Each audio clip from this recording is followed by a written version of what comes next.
Good morning and welcome to Medford, Massachusetts, where the eyes of the D3 world are here. It is number 2 versus number 3, Middlebury and Tufts on Senior Day, and we're here at JumboCast to bring it to you live from Bellow Field.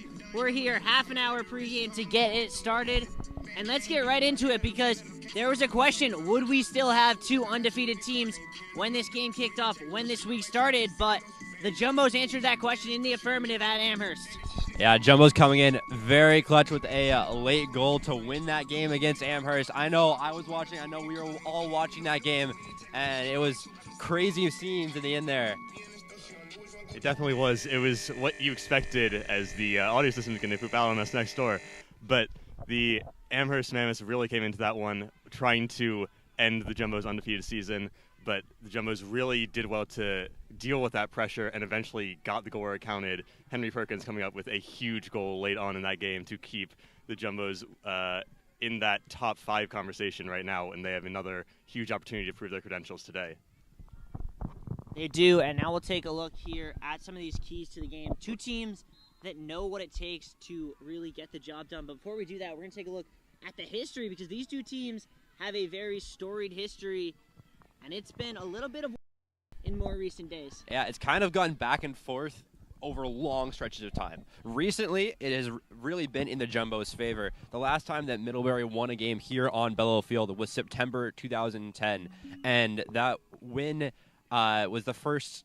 The win last year was their first since Halloween 2010, and their record since Halloween 2010 is 1-11-4 against the Jumbos, which is not a good record. But if we go back further, though, before that Halloween, in all the recorded games, they are 17-4-3 against the Jumbos, including 12 straight Middlebury wins between 2000 and 2010. So it's really gone back and forth. Middlebury hoping to start a stretch in their favor recently, even though they did lose the Jumbos last year in that NESCAC playoff matchup. Moving on, though, we've got some keys to the game for this Jumbos team.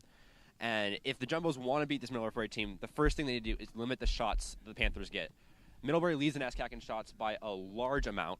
They currently have 18 shots per game, which is 3 more than the next up most, which is Tufts, who has 15 shots per game. But Middlebury has the worst shooting efficiency in the NESCAC. They average 9 shots on goal per goal, which the next most is 6.5, which the Jumbos have. And that discrepancy, if the Jumbos can make it so Middlebury has to take those weaker shots, and if they keep the shots down, Middlebury struggles to get goals on their struggles to be clinical, struggles to get those goals quickly. So if Tufts gives them minimal chances, it'll be harder for them to score. Alongside that, the Jumbos need to attack from set pieces. When you're facing a team of the quality of Middlebury, if you're facing a team that has a defense as strong as this Panthers defense, you need to get goals through unorthodox ways. And the Jumbos are great at scoring from set pieces. And because of that, they can really attack this Middlebury team. As we heard Coach Desatel on the new Tufts Bows podcast earlier this week, he mentioned that the secret to being successful in the NESCAC is not conceding. And in the NESCAC, no one makes it easy for you to get goals. So getting goals from set pieces like the Jumbos have against Bates, against Babson, against Amherst, in other games as well. And they have weapons on these set pieces. They have Yanez and Gherkin and Bargani who can all play great balls in. And Clevio, Feinberg, Bijan, all great targets in the box. And we saw Perkins as well in that Amherst game able to get a good goal off of a set piece. Finally, moments of magic. We need the Jumbos to really come alive and get those tricky players on the ball, create opportunities, create chances, because like we said, against a team with a defense this good, you really need a magical moment to score. And we're looking at Fagan, we're looking at Yanez, we're looking at Canfin here to really create moments of magic for this Jumbo side. On the other side here for the Panthers, there are definitely some keys, and I think the first one is the most important. They need to possess the ball. When they won 3-0 in the regular season matchup last year at Middlebury, what was so pivotal for them is they just pinned the Jumbos in the whole way. The Jumbos never got on the ball in the Middlebury half. If Middlebury can do that here today, they can really limit the Jumbos' ability to get any looks on net. On the other side, it seems weird to say because neither of these teams like to score in the first half ever, but an early lead is pivotal for Middlebury here because the last time a team that went down in this matchup came back to win was 2004. That's 20 years. So if you go down in this matchup, odds are you're not coming back to win.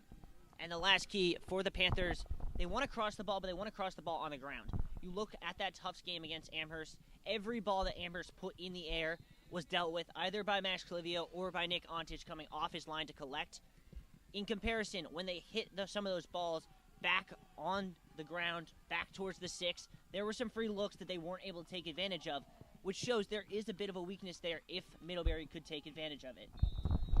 There definitely is, and I think you mentioned a very important part for this Jumbo's defense here. Nick Ontich, he's having just an unbelievable season so far. 92.3% save percentage, 4th in the nation for D3. It's just incredible numbers he's putting up. 8 shutouts in 12 games, only conceded 3 goals on the year. He's on course for one of the best seasons, in fact, the best season of a goalkeeper in Jumbo's history. He has just been a stonewall in the Jumbo's goal.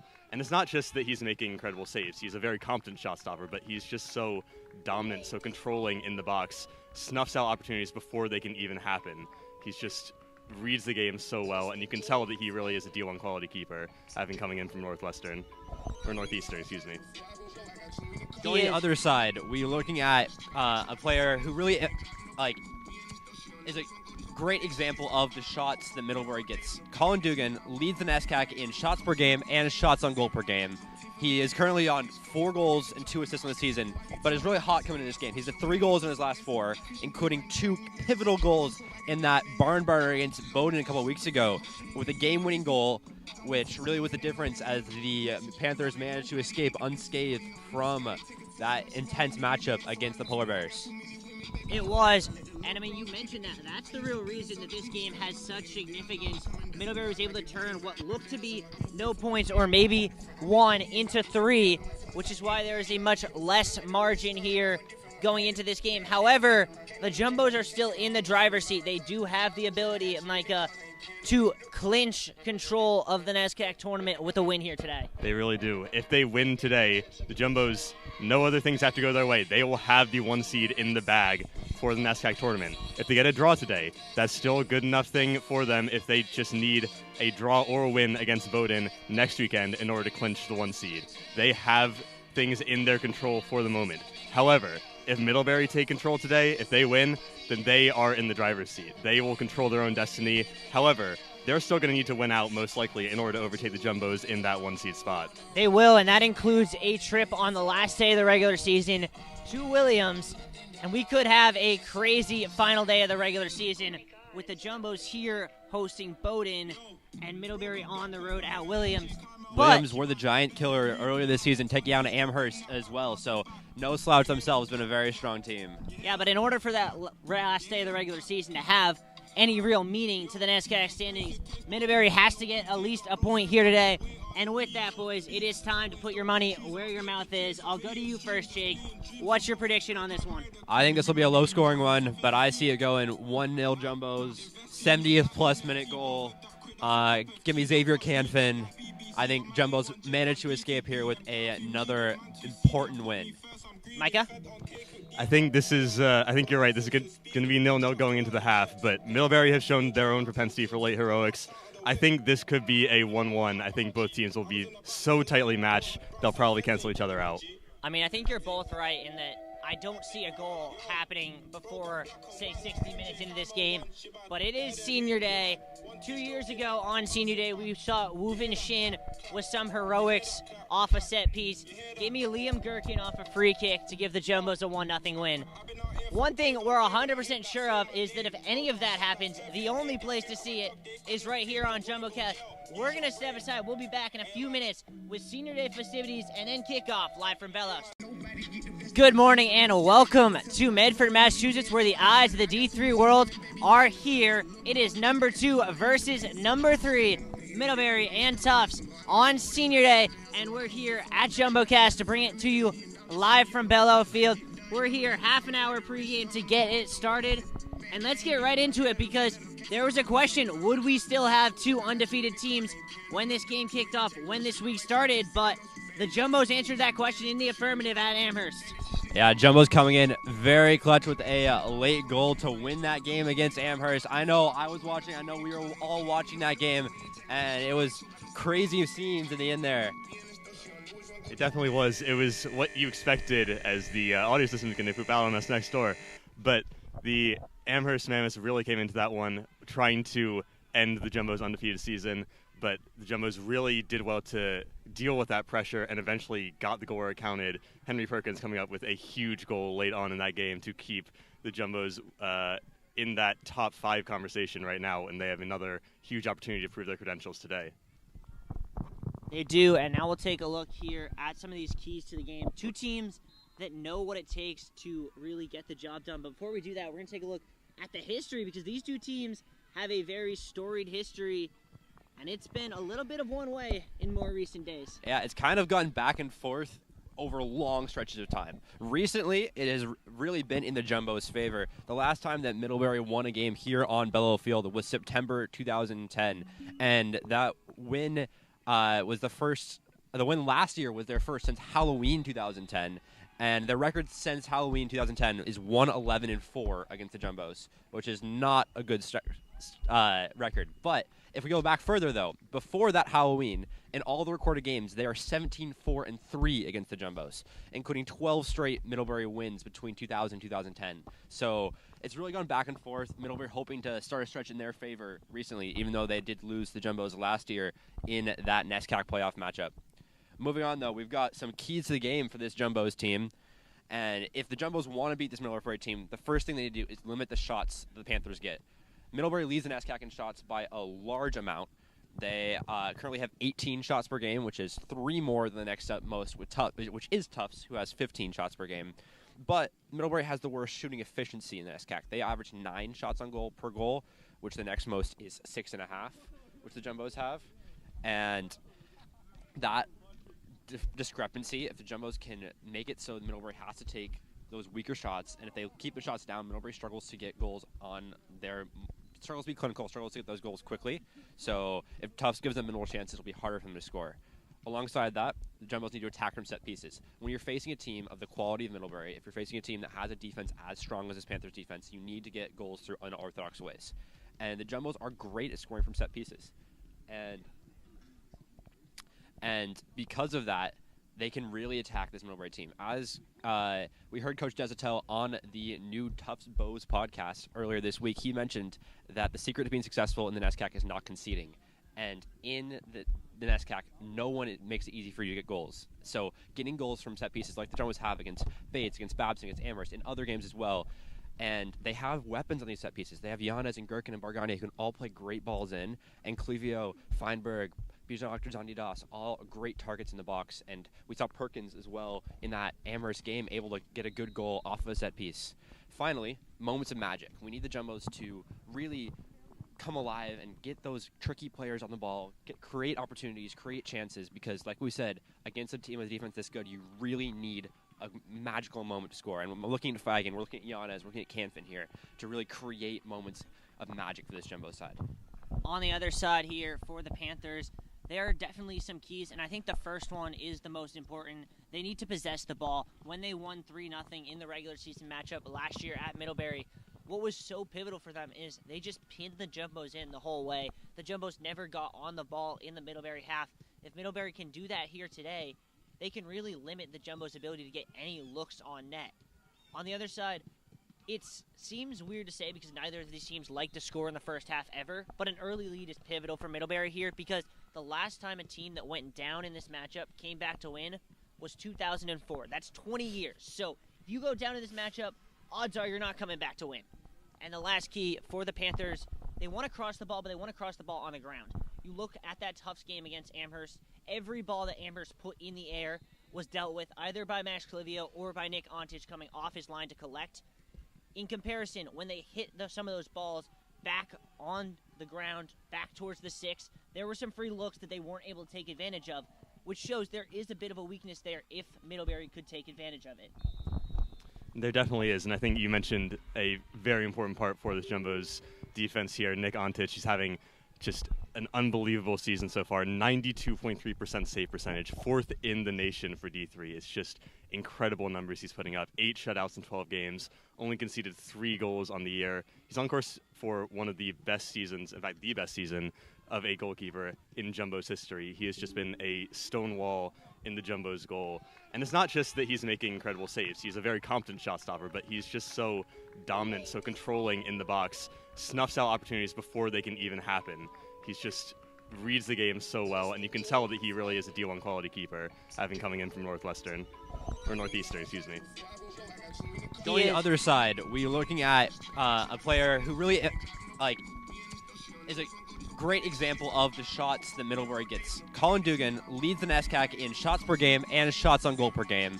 He is currently on 4 goals and 2 assists in the season, but is really hot coming in this game. He's at 3 goals in his last 4, including 2 pivotal goals in that barn burner against Bowdoin a couple weeks ago with a game-winning goal, which really was the difference as the Panthers managed to escape unscathed from that intense matchup against the Polar Bears.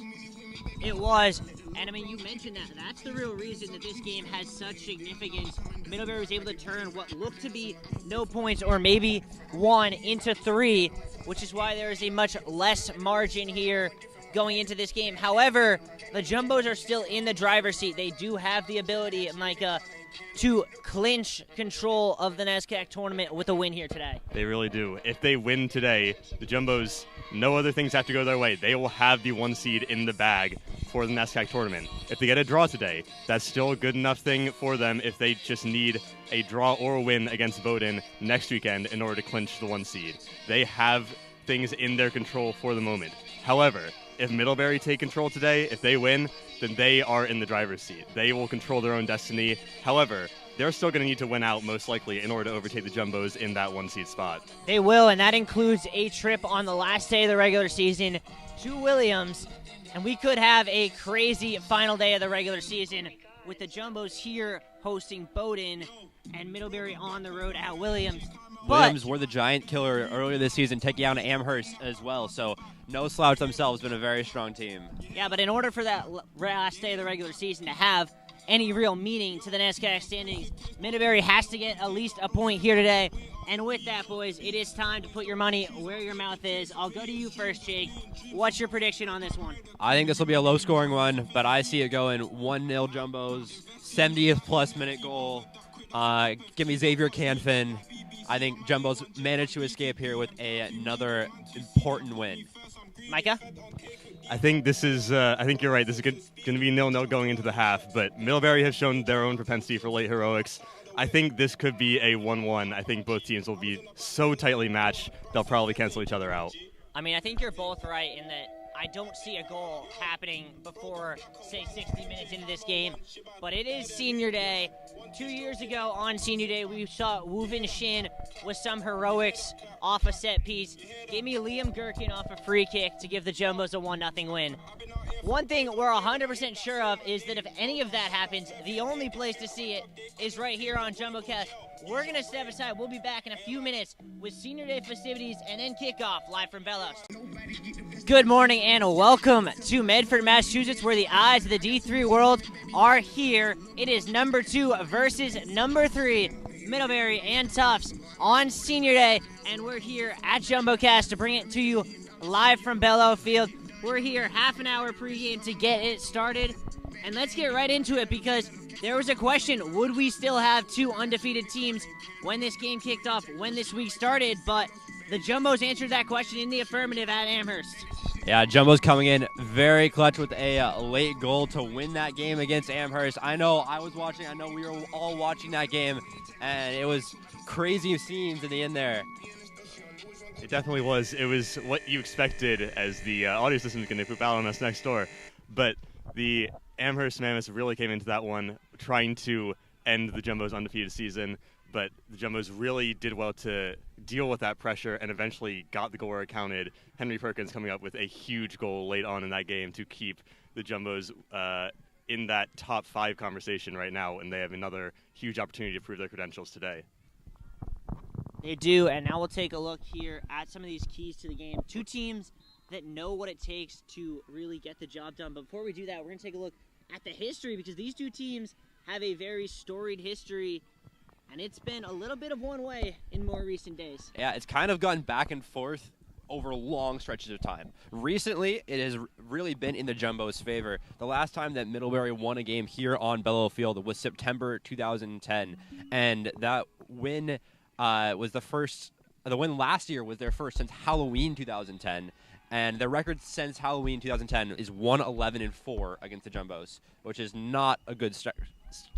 record. But if we go back further, though, before that Halloween, in all the recorded games, they are 17-4-3 against the Jumbos, including 12 straight Middlebury wins between 2000 and 2010. So it's really gone back and forth. Middlebury hoping to start a stretch in their favor recently, even though they did lose the Jumbos last year in that NESCAC playoff matchup.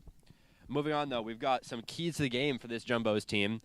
And if the Jumbos want to beat this Middlebury team, the first thing they need to do is limit the shots the Panthers get. Middlebury leads the NESCAC in shots by a large amount. They currently have 18 shots per game, which is 3 more than the next up most, which is Tufts, who has 15 shots per game. But Middlebury has the worst shooting efficiency in the NESCAC. They average 9 shots on goal per goal, which the next most is 6.5, which the Jumbos have. And that discrepancy.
Bellow Field on the campus of Tufts University. We apologize for the technical difficulties. I'd love to get my co-commentators Micah Baum and Jake Flossie with me, but in the meantime, I'm Riley Daniel, and I'll be with you every step of the way. Number 2 versus number 3 here, live from Bellow.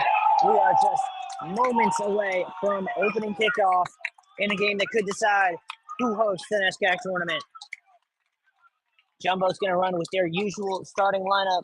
The one major change they've made over the last week, Mason Schultz into the starting lineup, as well as Ben Penske. But Kyle Denstill saw success with this 11 against Amherst. He is not changing a thing here today. And on the other side for Middlebury, the one major thing that is going on is that they do not have Gavin Randolph here today. He is still out with an injury, which is something that is very detrimental to this Middlebury team. He was their leading scorer for a large portion of this season.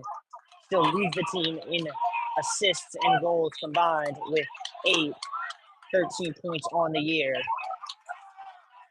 As we are almost moments away here, Jumbo's very hyped. We saw a lovely senior day ceremony to get us underway. And now we are just seconds away from opening kickoff at a fan-filled, festive occasion here on Bellow.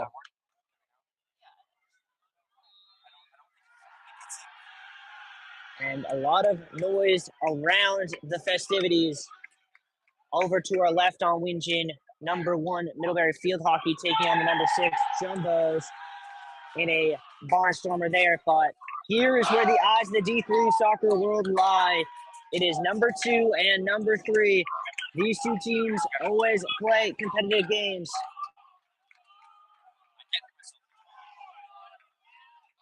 As we are just moments away from kickoff.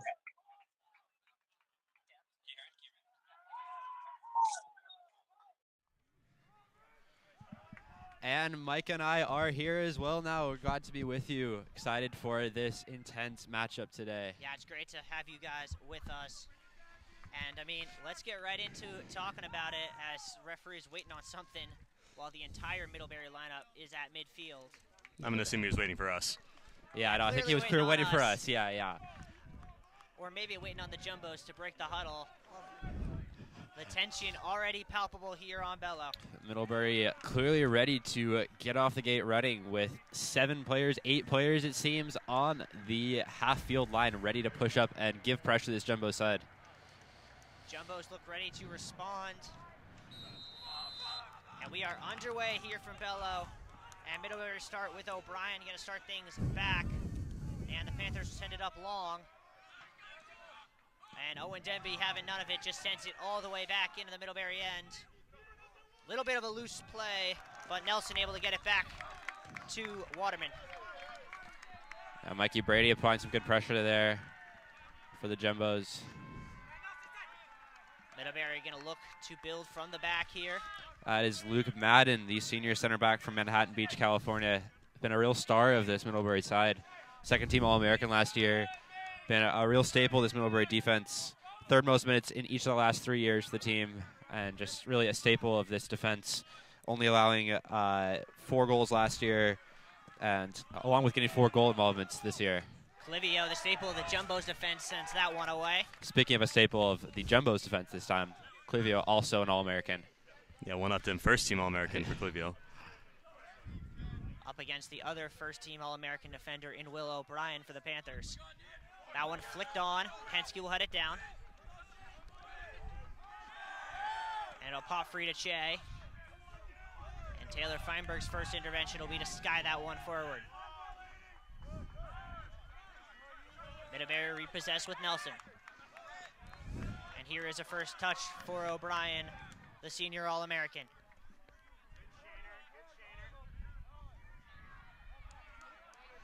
Lays it back off for Madden as Middlebury quite cagey early on. They are sticking with this possession model, as you mentioned, Riley. Trying to keep the ball, trying to build from the back. But Jumbo is still providing good pressure.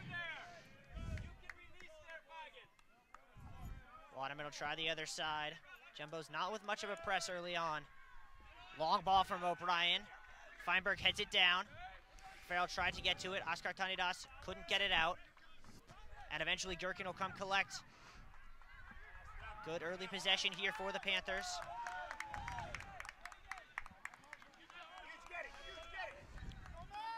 Madden picks his head up, plays it into space. Nilsson now. Gonna turn. Now gonna run down the channel. Trying to get towards the byline, but can't keep his touch, and that'll go out for a jumbo throw. Tufts defending resolutely in the mid-block right now. Really just compacting the space, making it difficult, forcing the Panthers out to the wings, and then closing in on them, double-teaming there and again here. Loose touch from Gherkin, but a nice ball there from Ben Penske, and now Mikey Brady can look to go. Gets taken down, and that might be a card right away. Definitely shutting down any attack Brady might have had there, but I don't think it was quite enough contact for it to be worth a yellow. There were enough players back that... Jumbo's bench sure wants a yellow. Desitel already asking the fourth why that wasn't a card. Gherkin standing over this one, 3 minutes into the game. In swinger towards the back post, flicked on, that'll be a corner. It is those set pieces you were mentioning earlier in the pregame, Jake. Gherkin has been a wizard standing over those dead ball situations. Couldn't quite find the player there, but put enough pressure with that delivery on the Panthers' back line that he gets to have another chance at it from the corner flag. Over to take this one will be Gherkin. Feigen going to come short with him. Jumbo's going to put 7 in the box here. Keep an eye on Feinberg, Clivio, or Octors here. Outswinger towards the back post. Bargagna got ahead to it, but sailed it. Bargagna, another player who has scored a goal from a quarter kick this season. May not be the tallest player on the team, but certainly a weapon from those set pieces as well. The first chance of the day belonged to the Jumbos, but they weren't able to make anything of it. And Middlebury to restart from the back. It's interesting we've seen so far. O'Brien and Madden have switched sides a couple times in terms of who's playing left center back, right center back. Really just giving them different angles to play with from their very deep position. Always good to have fluidity in your positions back there. Penske, yeah, that's a foul. The Panthers, while they have a good possession, they've yet to be able to really play through the middle. They're facing a strong Jumbos, sometimes double pivot, sometimes single pivot with Penske and Octors. And here's really their first time going through the middle. Sawin plays it wide. Nelson to the byline. And out for, they're going to say that stayed in play. And it'll go out this time for a throw for the Panthers. Kyle Nilsson there, really creative master of this Middlebury team. He had 8 assists last season, 15 career assists, including 3 assists in a single game against Mount St. Mary, which has tied the single season record. Watch out here. Ari Clayman is the long throw specialist for the Panthers. Let's come all the way across to take this one. Sitting on 5 assists this season, Clayman as well. And it is a nice long throw into the box, flicked on. Out by Nelson. O'Brien will swing it back to Clayman. Brady out to meet him. Dumped off. Nelson's ball. Headed away. Headed back now. Dugan with it. Clayman with the outswinger. Too high on a good look there for Luke Madden. Luke Madden recorded 4 goal involvements in the first 4 games of the season and has yet to have one since. It'd be great for the Panthers if he had gotten the board there. Got on the board in the NESCAC semi against Tufts last year, scored the equalizer to make it 1-1. Tufts went on to win that game, but Luke Madden, no stranger to scoring against the Bows. Actually scored that equalizer on a cross very similar to that one. As Ontich will restart play. That one flicks through. Laid off nicely by Schultz to Brady. That one will pop free. Bargagna couldn't get to it, but it'll go out for a jumbo throw.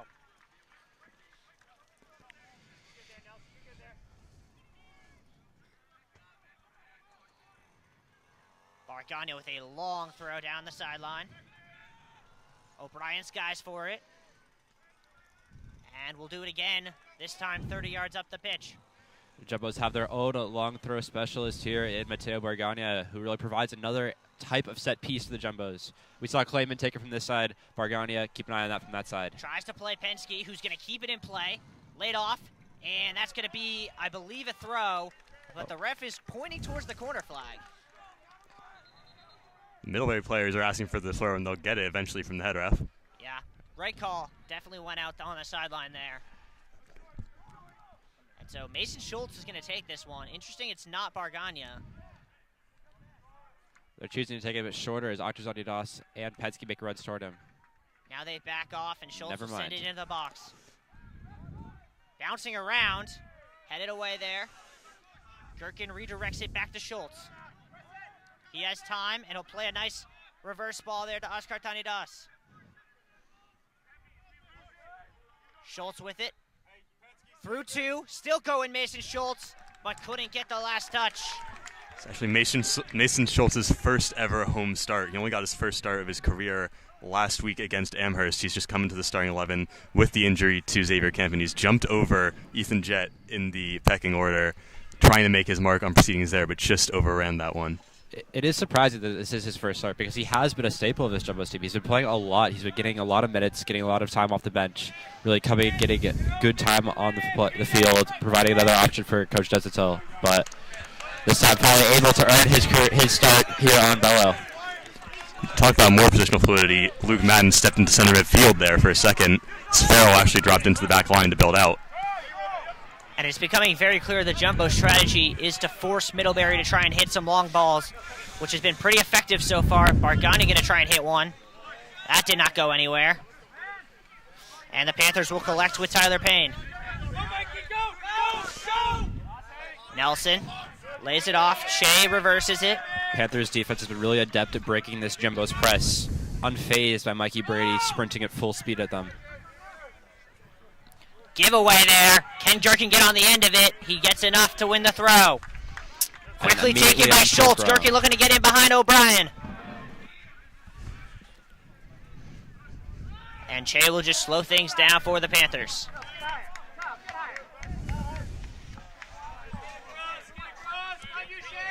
Nelson picks his head up. Under hits one. And Bijan Oscar Tandidas got away with the handball there. With a little bit, like he realized it as well, bit of face, but and then there's one the other way. Both teams getting away with handballs. Referee says a dive there from Dugan, and we play on.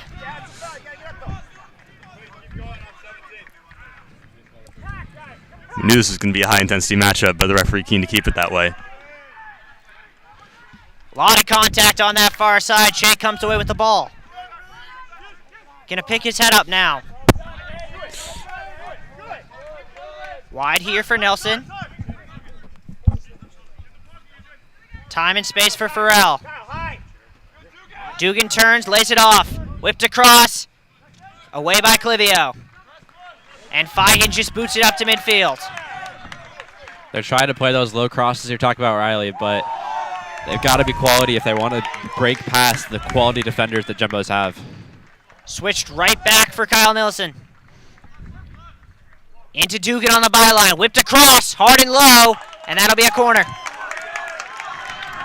Again, Clevio stepping in there to shut down the cross, but this time the Panthers get the corner kick, which can be a real weapon for them. Looking for really strong players in the middle like Madden, Nilsson, and more. First corner of the day for the Panthers. Played short, little flick on. Shea with it. Tried to create something and gave it away, and now Feigen can run.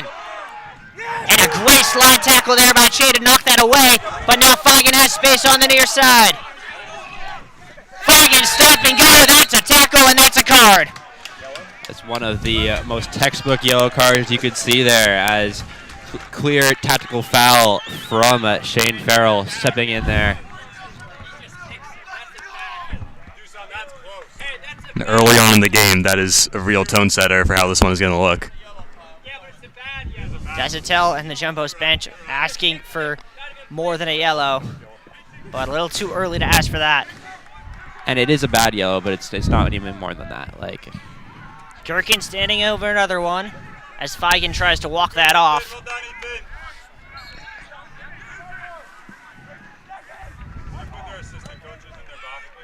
Good ball. Brady got ahead to it. Now it bounces around. Pinsky on it, but they're going to call him for a push. That was a softer one than the one they didn't call him on over here, this near side. Yeah. But in a more dangerous situation, they're going to err more with the defenders. I'm getting a feeling that this is not going to be a fun day at the park for the referees today. certainly seems like the tone has been set for a very physical game. Jumbo settling down into their defensive shape, allowing the Middlebury team to pass around the back, but keeping the midfield compact, forcing these long balls. Madden gets that over the head of Denby, who just concedes the throw. Let's see if Clayman comes across the field. Looks like he's going to head on over to take the long throw. Yeah, no particular hurry, but Clayman wants to set this up. Jumbo's going to bring all 10 back into their own box. Clayman put up 2 assists in that matchup against Bowdoin, alongside a goal and assist versus Babson, who's been crucial in these tricky games for the Panthers. High ball into the center of the box, bouncing around, and a push-off called as the head referee, Dusan, returns the favor. Interesting to see the strategy for the Panthers. We saw Payne there was almost on top of Nick Ontich in the box, and that can make it a lot harder for the keeper. But because there was a defender in the middle, it wasn't going to be a foul called, but keep an eye on that for the rest of the game, the battle to pressure Ontich in the box. It's a bit of a strange trend that we've seen the fullbacks be the ones to take all these long throws. You've seen, obviously, Ben Brown, who currently not fit for the Jumbos. At the moment, he was another long throw specialist, but Bargania, Clayman really showing their worth. It does Good make sense, there. though, as you see fullbacks tend to take throw-ins more often, so that makes sense they would get more experience as getting those long throws. Brady against O'Brien, gets around him into Schultz. Whipped across hard and low. No one at the back post.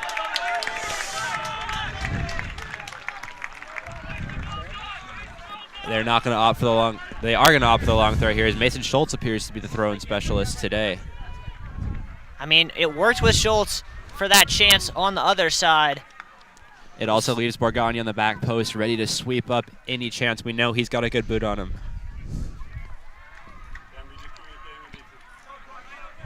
Schultz with the run-up, sends it towards the near post. Brady free, but he couldn't get on the end of it, and then gets carded for chucking in to the back. It's an interesting one that one went so close to the near post when all of the Jumbos players were sitting on the far post. Only 2 or 3 of them made the run towards the near post, and by that point, Middlebury defenders were well positioned to block off those incoming runs. Not really a threat in the end. And you wonder if that's down to communication with the new throw-in taker. Schultz hasn't had as much experience as the main throw leader, and the Jumbos were expecting a back post. He gave a near post throw. And one thing to note, Shane Farrell, since picking up that card, has really dropped back defensively, as Bargania going to have to deal with that, and does a great job just heading it back to his keeper. Farrell has been a primary ball carrier for the Panthers. He can really take the ball and break through space, but because the midfield, with 2 more defensive, more solid players in Penske and Artuzan Didas, makes it a lot harder for the Panthers to break through this really strong midfield from the Jumbos. That ball stayed in play. Don't quite know what the Panthers thought was happening, but it's going to be a Middlebury throw nonetheless. And some bad blood starting to spill over after Dugan stepped in front of Ontich when he went to punt that ball. Here is Dugan. Gets it taken from him by Penske. Shea heads it down. Brady able to keep that in play. And now it'll come to O'Brien, who will settle things down for the Panthers. Jumbo's fans will be happy to see Penske more involved in the team recently, as he was a key member of that squad that went to the Sweet 16 last year, but had some injury problems at the start of the season, but coming back right in the important stretch in the season where he can have a great impact on this team. Had a nice impact there, but Mikey Brady couldn't keep the pass down. 1-2, perfectly played for the Panthers, who look to be in. That is a late challenge. Is it in the box? I don't think so, but a yellow to Mateo Bargania. That is a big let-off. That was inches outside of the penalty area. Mateo Bargania completely exposed, forced to make that tackle. As if he didn't, the cutback was very much on for the Panthers. And that was incredibly well worked to force that fork, if you will, make Bargania make a bad decision. It's a Dangerous spot here. beautiful one, too, for the Panthers, as you mentioned. I don't know if Bargania needed to take that tackle, though. I think the Jumbos had it covered in the box enough that that tackle was extremely risky, because if it was a half an inch more, that's a penalty, and the Panthers go up 1-0. So, dangerous moments. Standing over it. The righty looks to either put this on frame or in-swing it towards the back post. Over the wall, save Ontich! And Clivio just gets rid of it. And that's what we expect from a goalkeeper of Nick Ontich's quality, showing why he is one of the best goalkeepers, not only in the NESCAC, but in the nation. Short throw. Nelson tries to restart play. Nielsen will flick it on. And controlled in the corner by Clayman. Little through ball from Payne. Redirected out, and Brady will try and chest it down. Gets ahead to it, and a look to send Schultz. 1v1 on O'Brien. Schultz with the touch, then goes down, and O'Brien will collect. It's really good work by O'Brien to just position his body well, make sure Schultz couldn't get the second touch on it. Very wise defending. That's what you expect from a veteran defender of O'Brien's quality, really able to just keep his cool. He didn't go for a stupid foul. He just got in front of Schultz, got his body in the way, and was really able to marshal the play successfully. This time it's Che dropping into the back line for the Panthers. A lot of positional rotation. Yeah, Solin all the way back, too. First time he's had a touch all day. When you're facing a team with the defensive stability that the Jumbos have, if you want to create opportunities, you have to move around. You have to create opportunities. You have to create chances by shifting where you are, make it harder for the Jumbos to mark you. And the Panthers have been really trying to do that. So we see Payne out on the left now. Head up. In between to Dugan. Denby gonna deal with it. Brady will go chase.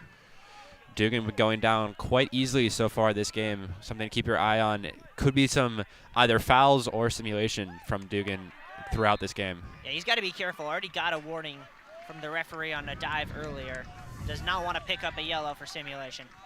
Jumbo's bench has been very aware of Dugan's antics and trying to make sure the referee is aware of it as well. And a stoppage here. I think Feigen's going to be asked because of an injury. I think it goes back to that tackle that drew the yellow earlier.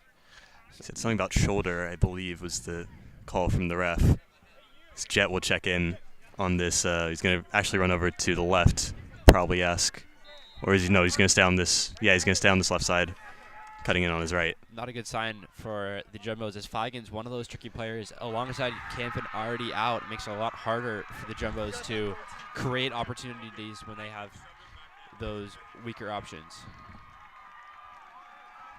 Desitel having a discussion about substitution rules with the fourth official. As a reminder, Feigen's injury comes back to that yellow card. Clock is not running for some reason, and now we'll start to run again as the Jumbos restart with Owen Denby down the left side. He'll cut in. Still going, Denby. Into the box. Across. Nielsen gets back on it and pops it out as far as Penske. He can pick his head up and look to stand one up. Brady gets ahead to it, flicked it on, but Schultz didn't make the run. And Denby offers a different option to Bargania on this fullback side. He makes a lot of steep runs into the box. He likes to really take on his defender with a lot of pace. Bargania a little bit more tricky, likes to beat his man with some skills. Denby just has that raw pace that can get him around a player, but when there's 4 Panthers on you, not much you can do with that. And a heated discussion between Waterman and Will O'Brien before they restart play. Farrell back to O'Brien as Middlebury just keeps rotating who's on that back line when they possess the ball. Now the press comes. Jumbo's almost picked it up, but Dugan able to turn and go. Picks his head up, has a look. Ontich saw it the whole way.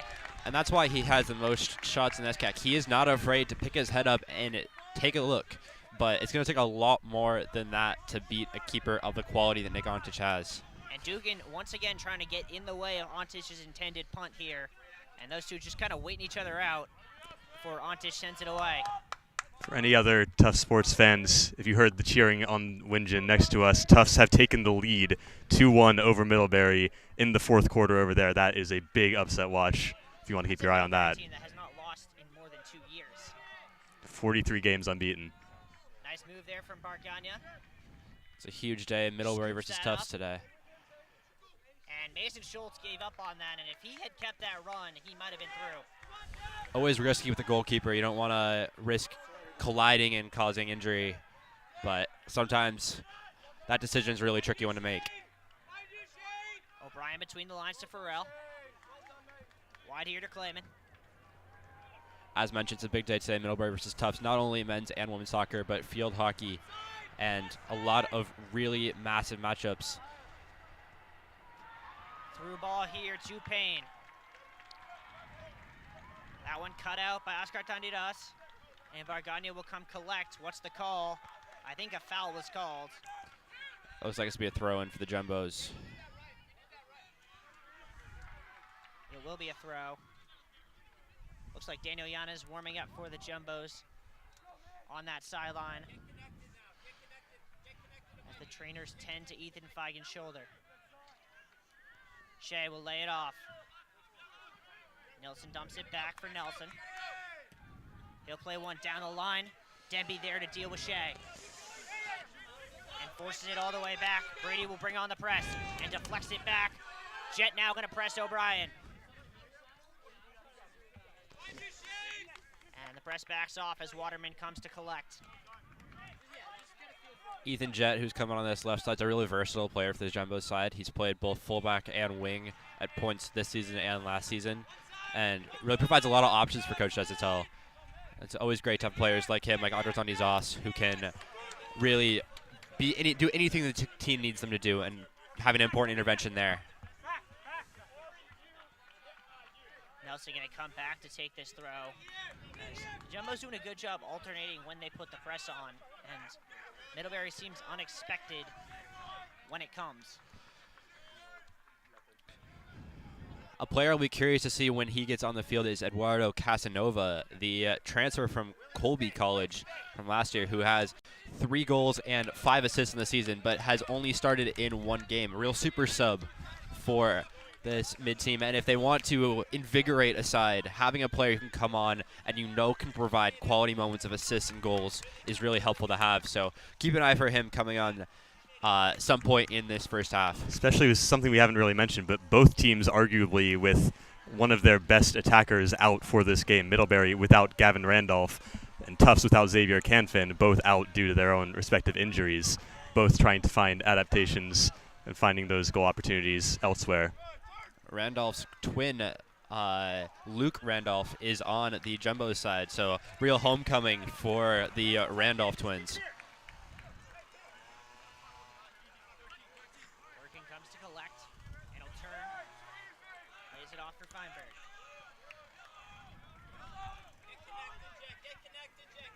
Vargania looking for options, going to stand one up down the channel.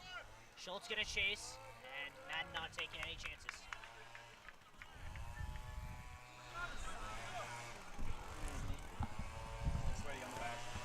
I'll single out Joey Waterman for a second because he has really stepped into this Middlebury team really well. He was sitting behind Ryan Grady, who was Defensive Player of the Year for the NESCAC last year. Was an unbelievable goalkeeper. Joey Waterman only had 1 appearance before this year, but he's made 12 starts this year. He's going to be potentially not quite called into action here, but with such a strong defense in front of him, even so, he's still been impressive in the goal for the Panthers. Give away from Gherkin, and Farrell will look to get things started for the Panthers. Nilsson has Dugan wide, instead goes inside, and Dugan had to hold the run because he was offside, and Penske will shepherd it out for a goal kick. We've seen some critical interventions from this Panther side. Several breakaway attacks shut down by excellent tackles. We've seen it from Che. We've seen it from O'Brien just there. We saw Farrell's more misguided attempt against Feigen, but a lot of attempts have really shut down Jumbo's breakaway attempts because the Middlebury team has been coming so far up as the Jumbo's been sitting back.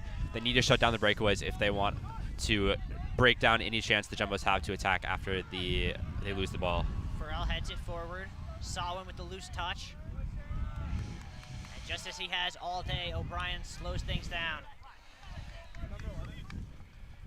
Shea on it, as Middlebury seems to have averted their midfield a little bit. Keegan Harder for the Panthers getting ready to check in for Will Solwyn. Harder has had a lot of presence from the bench so far this season, tied for most goals on the year alongside Luke Randolph with 5. Henry Perkins going to check in for the Jumbos at the next whistle. Both teams setting in some attacking weapons who can do a lot of damage. We saw Perkins getting that goal against Amherst, and Harder also with 5 goals as well. So Oscar Tandiras couldn't control that one, but he gets the second ball, lays it off for Schultz. Vargania on the overlap. Picks his head up now. Schultz will play him. Barganya into Bijan, who looks for an option, doesn't really have one, so we'll restart the play from the back. Feinberg popped it up and got away with it. Late challenge. Jumbo still with it. Out as far as Schultz, who has 2 on him and just gets taken down. Good work for Mason Schultz to win the free kick. It's the first time we've really seen the Tufts have extended possession in the opposing half, but they were really hemmed into that one side, couldn't get a switch on, and Middlebury eventually forced to concede the foul, but really harrying the Tufts attack when in their dangerous end. This looks somewhat reminiscent to the goal that was scored against Amherst, a long free kick. This time Liam Gherkin taking it, not Daniel Yanez, but almost good from chance the same here. Spot, though. In swinger. Brady got ahead, deflect around. Penske almost got his body around on that. And it's kept in there by Gherkin. Still going. Makes a run now. Jet controls on the edge of the box.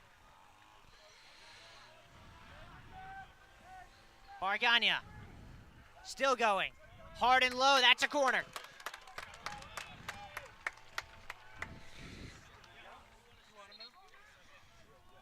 And it'll be Henry Perkins as well as Ben Werner into the game for Schultz and Brady. Costantino also coming in for the Panthers, coming in for Hank Nelson in the back line. A couple attacking changes for Tufts before this corner and a defensive one for Middlebury. Jumbos do lose a little bit of height with those substitutions as Gherkin gets set for the corner. Outswinger. Barganya got up for it. That'll stay in play. Nielsen under hits it, but space now for Clayman. He's going to switch the field. And a loose touch there from Farrell, and Ethan Jett sends that one almost into Gittleman. Farrell's attempt to play a great ball across. He had tried to do it one time, saw Dugan making the run in the back post, but unfortunately the ball bouncing like that, it's really hard to get good contact, and that allowed Jett to get back and make a good defensive play. Clayman asking for a substitution here on the Middlebury sideline as Gherkin looks to restart play and can't get around his man. Unfortunate time he asked for that right as Costantino comes in, who would be a presumable sub for him, instead coming in for that was Nelson who came off, I believe. And we'll see if the Jumbos realize that and could take advantage of the fatigue for the Middlebury wingback on this near side. Harder looks set to take the throw for the Panthers as they send out some of their taller center backs. I believe that game on Wingen has gone final as Tufts upset the #1 undefeated in 43 games, no more Middlebury Panthers. Well, isn't that something? Harder to whip that across towards the back post. Men go up, and that went all the way through. A sigh of relief for the Jumbos there as that ball did not have anybody touch it, and the Jumbos probably would have liked having a head of Clivio or Feinberg able to clear that out of the box, but slides through without any issues for the Jumbos. It is worth noting, this is the half with Nick Ontich sharing directly into the sun, which will be reversed, of course, in the second half. And as mentioned, both teams seem to be averse to scoring goals in the first half, so no surprise really that we haven't seen many so far this game. Middlebury especially have scored 63% of their goals in the second half, 73 if you exclude that thrashing 9-0 of Trinity, in which they scored 6 in the first half. And that is a really bad foul there. Farrell, who is already on a yellow, and then has some words for Liam Gherkin. He's got to watch himself here as really, once you go on that yellow, you have to be careful. And if he's going to keep coming in at that hard, it's going to be something the referee will certainly keep his eye on later in this game. I think that was why Desatel was emphasizing earlier that it's a bad yellow, because even if he wasn't asking for a red, he wants to make sure that Farrell's on the tightest line possible for the rest of this game. It's almost impossible to overstate how big of an impact a man going down would be in this game.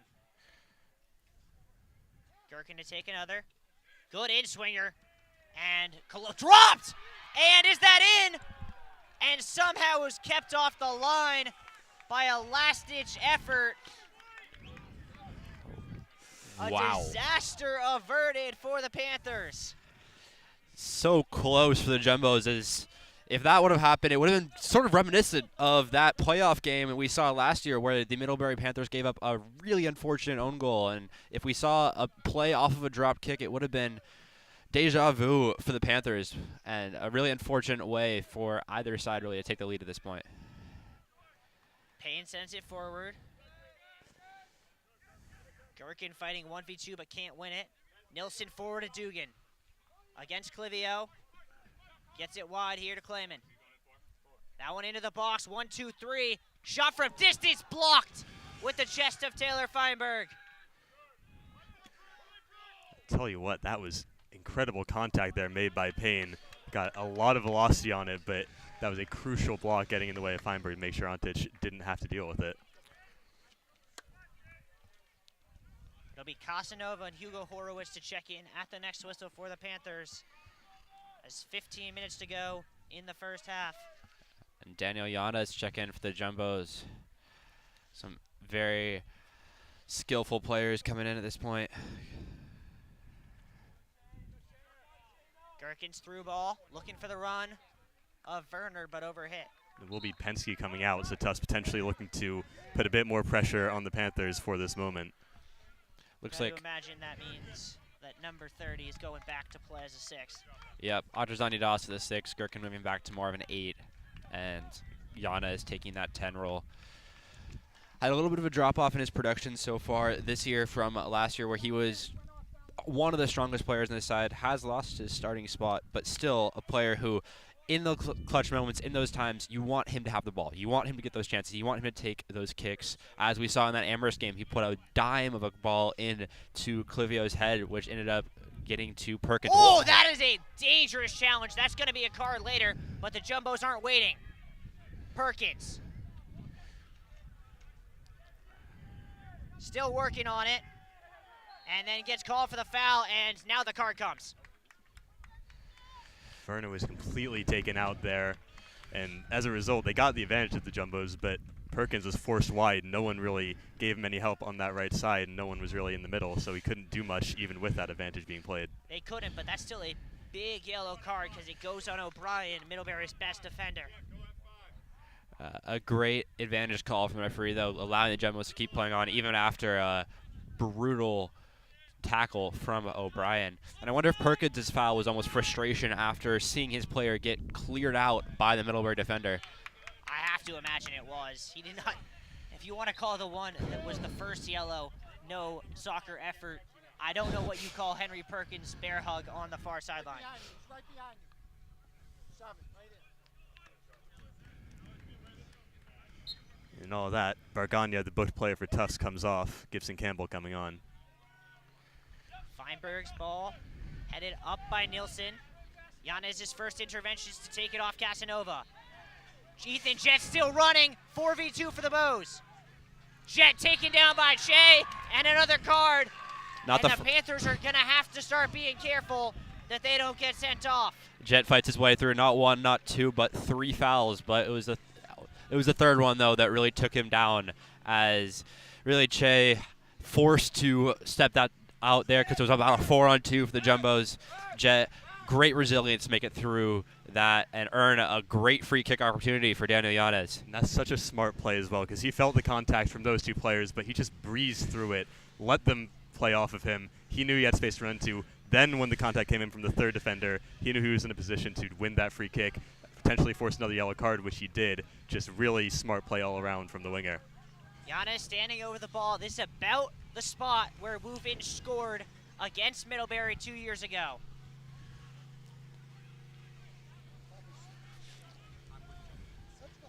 About an 8-man wall. Some Panthers, some Jumbos. Now it decreases to 4.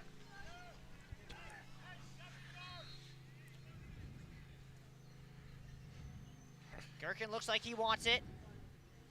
Over the wall on frame, saved by Waterman.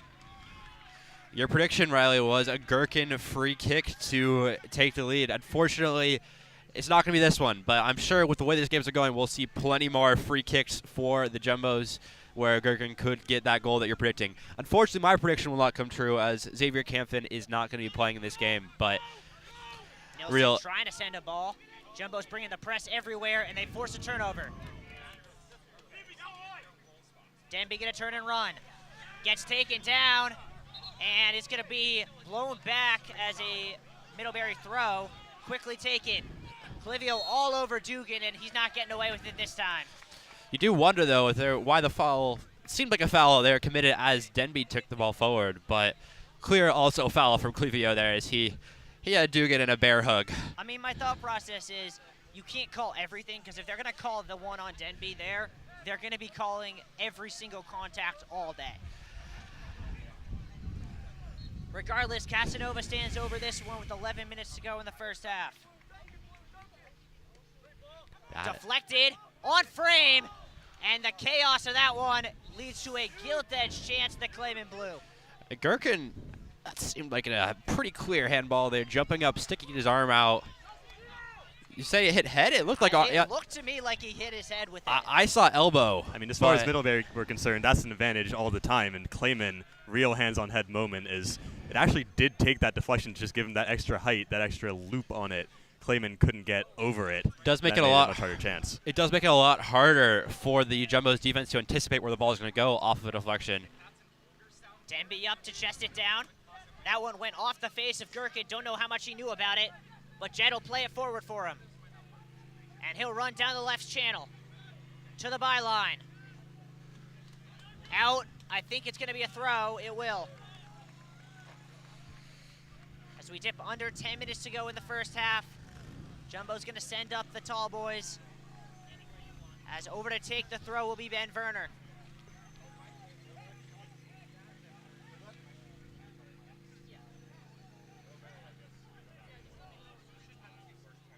Oscar Tandidas. Whipped in from Gherkin. Down goes Clivio. That sure looked like contact, but Jed will possess. And that's really free to Yanez, and he'll just slow things down. That's a really tricky call to make, as it's hard to see the contact beforehand. A lot of contact there again. What's the call? Ooh, that is a late challenge. Desatel screaming. Denby getting booked. And this game is turning into a WWE match here on Bello. Both fullbacks now booked for the Jumbos as Denby went in, studs up. He got lucky to get away with the first challenge, popped free, then just went in, studs up to keep that with the Jumbos, and eventually just concedes the bad foul. Screaming. He thought Max Clivio should have gotten a penalty for him.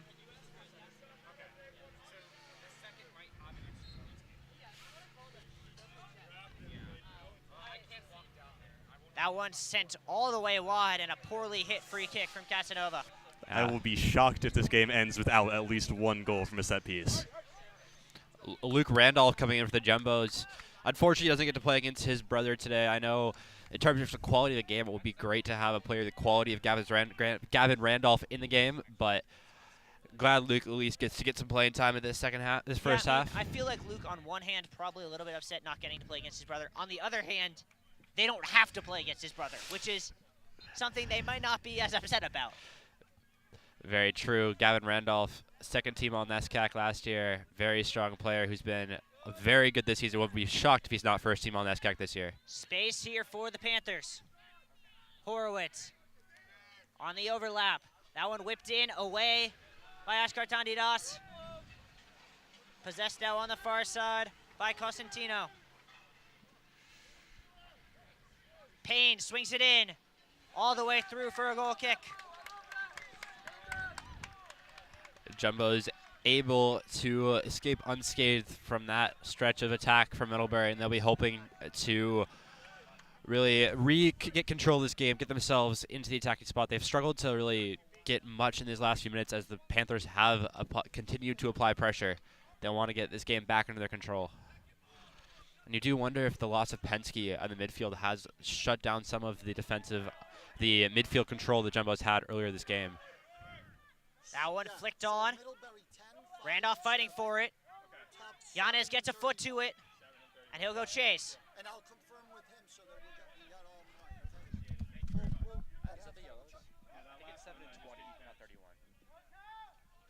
That one down the line. Perkins on it. Tries to cut inside, can't get past O'Brien. Perkins took it off him, but gets called for the foul.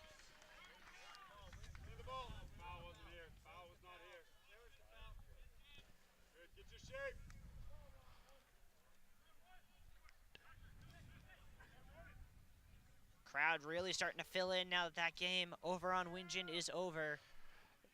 Easily the biggest crowd in Bello Field in several years. No surprise that this matchup is easily one of the biggest matchups we've had on Bello Field in several years. 2 versus the 3, 2 undefeated teams. Massive game today. Great touch there. Still played in. Horowitz trying to turn. Through ball for Dugan, cut out by Denby, and he'll look to run. Has Jet wide, under hit it, and it'll pop out to Gherkin. Jet makes himself, but that'll work. Madden will restart play.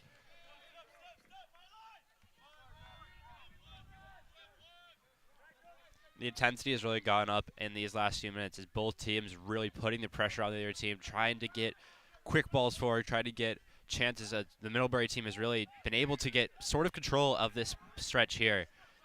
Gherkin got it forward, but not out. Madden looks to switch the ball. Chested down nicely there by Costantino, but couldn't control it cleanly, and Yanez will go the other way. Laid off for Denby, who's under some pressure. Little 1-2 with Yanez. Middlebury caught out now, but Madden intervenes. Hoke tries to keep it in, but the spin on that takes it away. Just to emphasize how Middlebury have played in first halves across the season, they have scored 2 first-half goals in the past 8 games. They've come Gherkin close. asking for a sub. Desitel telling him he does not have one. He's got to finish this half. Come close a couple times in this half, but really nothing blindingly obvious for a chance. Gorgeous ball from Gherkin to Yanez. In between the lines, still being played, and a missed touch by Henry Perkins, who would have been in. Yeah, he realizes that was a missed opportunity there, but it's really tricky when the ball's bouncing at that height to get a good turn, get a good control on it. It does make it tricky for the defenders, but also a lot harder for those attackers as they try to deal with the balls that are a little more challenging. Dugan tried to get the ball and took a shoulder from Max Clivio. We did see, though, Dugan, excellent control on that 1-2 they had, which led to the Bargania card off of a really tricky ball into him where he was able to control it perfectly and get into space. He's checking off now after a pretty successful first half. Malik Sam's coming on. Really good. Throw in to the near post. Gherkin took a shove in the back, but got the ball forward. Oskar Tanidas gonna send it. Can Yanez go chase? Back to control is Quinn Papendick in at the most recent substitution.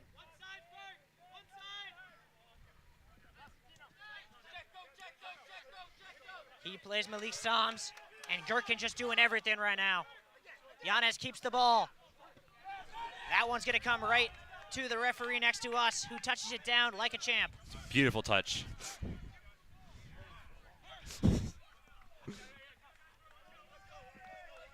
3.5 to go here in half number 1.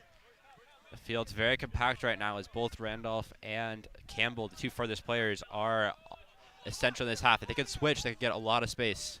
And Feinberg likes that idea. He tries to play Randolph. Cut out there by the Panthers, and they'll look to go with Keegan Harder. He goes down. Campbell tackled him, and I think the Jumbos are going to escape without a card this time. A little surprised Dr. Zonia Doss did not pick up a booking there as, I mean, but he does escape without a card.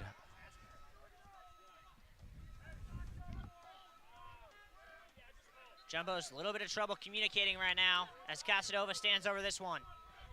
On frame, but way over hit, and that will drift out of play. Casanova has not been doing as well from the free kicks as we might expect from a player of his caliber.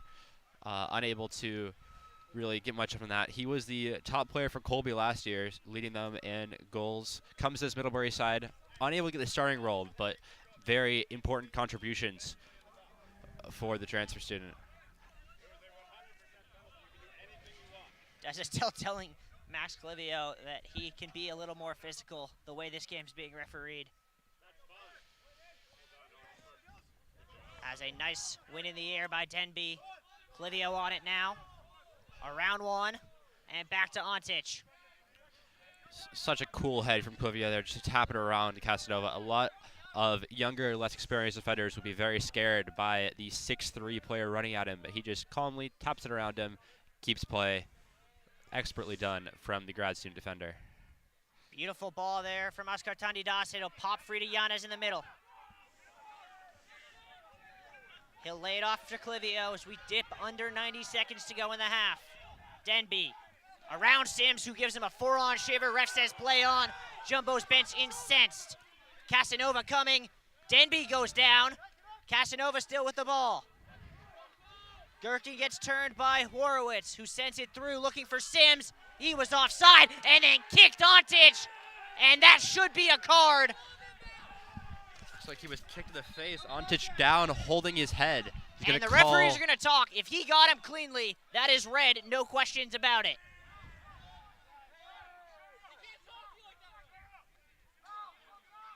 Regardless of how this ends, someone is going to end up screaming at the referee at halftime. The question is which bench. I think this half just needs to end as we're seeing several scrappy, really Sims gets a yellow. high contact plays here, as we just saw Sims kick Ontic in the face. We saw a couple contacts on the sideline here.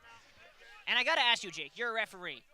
If you think that you know enough that there was contact to give a yellow there with a boot to the face, can you justify not giving red? From my perspective, what I saw, I mean, I didn't have a great angle. Like the referee, also did not have a great angle. But from what I saw, it looked like it was incidental contact. It was not intentional contact. It was not really dangerous. Like, it obviously was dangerous, but it was not intentional. It was not. It's not reckless. Not reckless. Yes. So I think the yellow is the right call there. But of course, if we had VAR, which would be very nice at this level, but we unfortunately not have that, we could really get a better look as to whether a red card would be justified. But I agree with the referee's call here.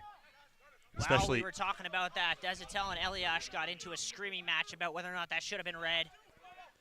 There's been 7 cards in this first half, and it is still 0-0. Especially if you're a referee, you can't afford to give a red card out based on basically eyewitness evidence, just from Ontic telling him that there was a collision. That is not a position from which you can give out a red. Absolutely correct, Micah. Especially in a game of this magnitude, of this importance, that would really shift the game.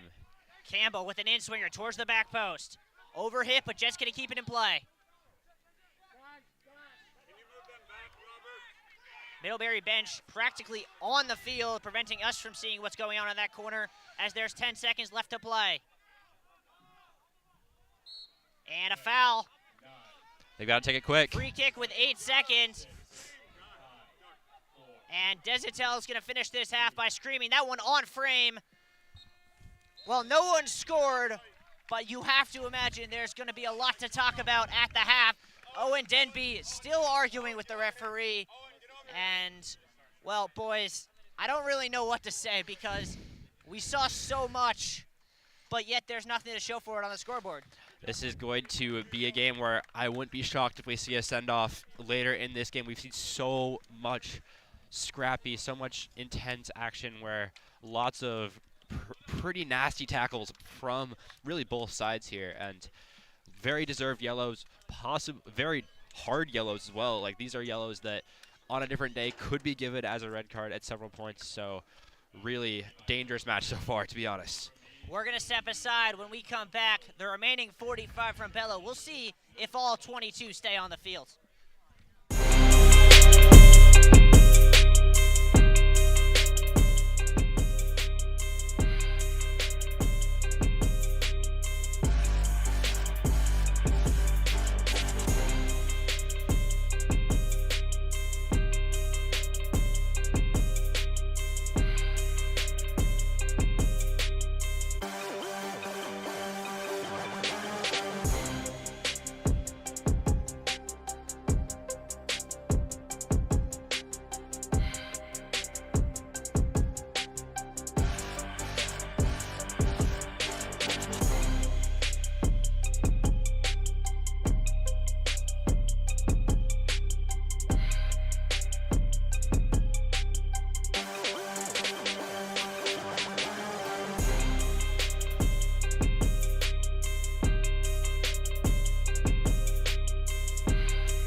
here to Bellow Field as we take a look at the class of 2025 here on Senior Day, and what a class it has been. Just a phenomenal record throughout. Trips to the Elite 8, Sweet 16, a 734 point percentage overall, including a 781 point percentage here on Bellow Field. And probably the most astounding stat I could find, a team that has never lost consecutive games.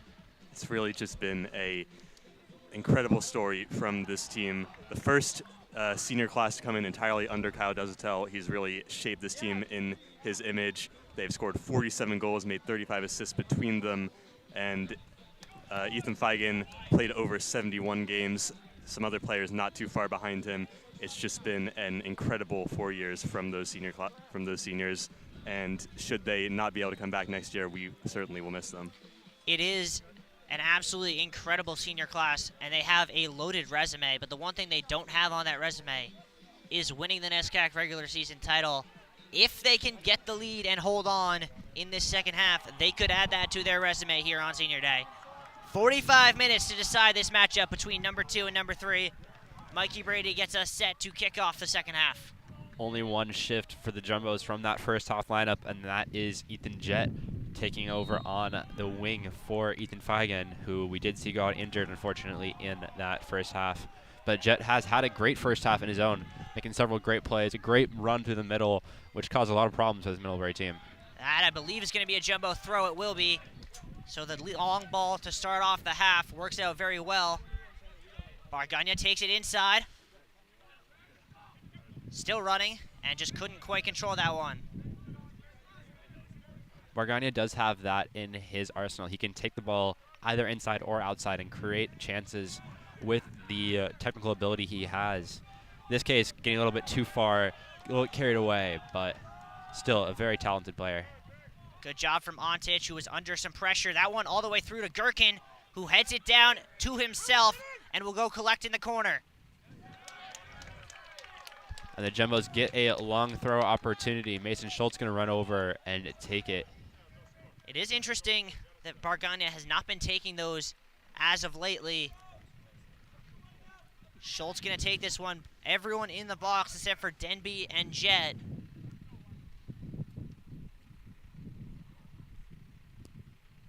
Towards the front post. Does not get over the wall. Gherkin will come collect, recycle it to Schultz. That one deflects up towards the top and away by Payne. Luke Madden has been a very strong aerial presence for the Middlebury team. He's been able to shut down a lot of these set pieces that we talked so much about coming into the game. Bargania tried to go through the legs and it'll work. To Schultz across in. Oscar Tanidas' shot. Shanked. And that'll be a corner. If Mikey Brady realized what had happened to Waterman, you wonder would he have kept that in. Great chance for the Jumbos there. Excellent find from Bargania to start it off as Schultz able to send it across Dr. Tanidas. A little bit of a weaker touch from him. Sends him further away from the goal. Makes it harder for him to get a great shot on target. And then Brady unable to capitalize at the end. Gherkin to take, has Jett short.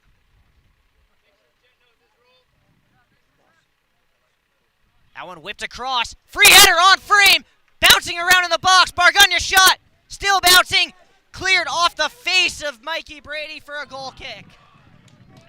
Bargania headed it so far down, and your goal as a header is to head it down, but he headed it too far down, hitting the feet of the players in front of him. And in those chaotic moments are when you could see goals put behind against a team the quality of Middlebury. But in that case, just unable to get it through a wall of players. Tufts looking the sharper coming out of this halftime break, though. 2 big opportunities. Middlebury survive for now. And the Panthers have struggled to mark Bargania on several corners. He's had, I think, 3 free headers on corners and been able to get good chances, but still unable to capitalize. Brady trying to win it in the midfield. Taken off of him there from Sowen. Payne trying to turn. Bargania intercedes. Oscar Tanidas wins a throw for the Jumbos. Playing it off of Tyler Payne. The senior from London has been a storied member of this Middlebury side, putting together several impressive seasons. 3rd team all-region last year, 5th most minutes on the side. And he has, last year he put up some very strong stat lines, a very important player for this team. Argania's long throw will go almost to midfield, and it'll end up being deflected right into the hands of someone up in the back above us. And Bargania can ask Payne to go get him the ball. Instead, Brandon Linton will come do it.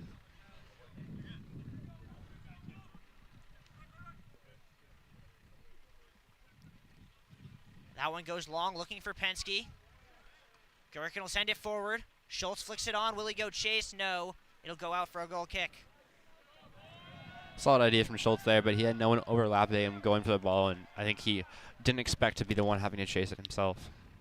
And I guess, Jake, I'll ask you to do me a favor, as for the viewers at home who may have forgotten to write it down in the first half. Can you quickly go over all the players who are on a yellow right now? That I can. For Tufts, it is both fullbacks. That would be Owen Denby and Matteo Bargania. And for Middlebury, it is O'Brien, it is Farrell, it is Che, and it is Sams, sorry, over some pretty brutal tackles from really both sides. And I think every yellow was deserved, and pretty strong yellows in all cases, except maybe for the tactical foul that Che committed on Jet, where it was pretty much just a clear yellow.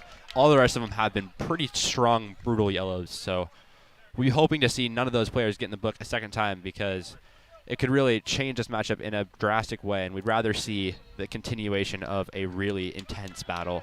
Great work there from Liam Gherkin to win the free kick on that far sideline. And this is an ideal spot for him to whip a ball across the 6. That's a great angle here for the Jumbos. And Gherkin, we know, is a master at these set pieces. You saw Waterman struggle with one of the last ones Gherkin sent in from this side.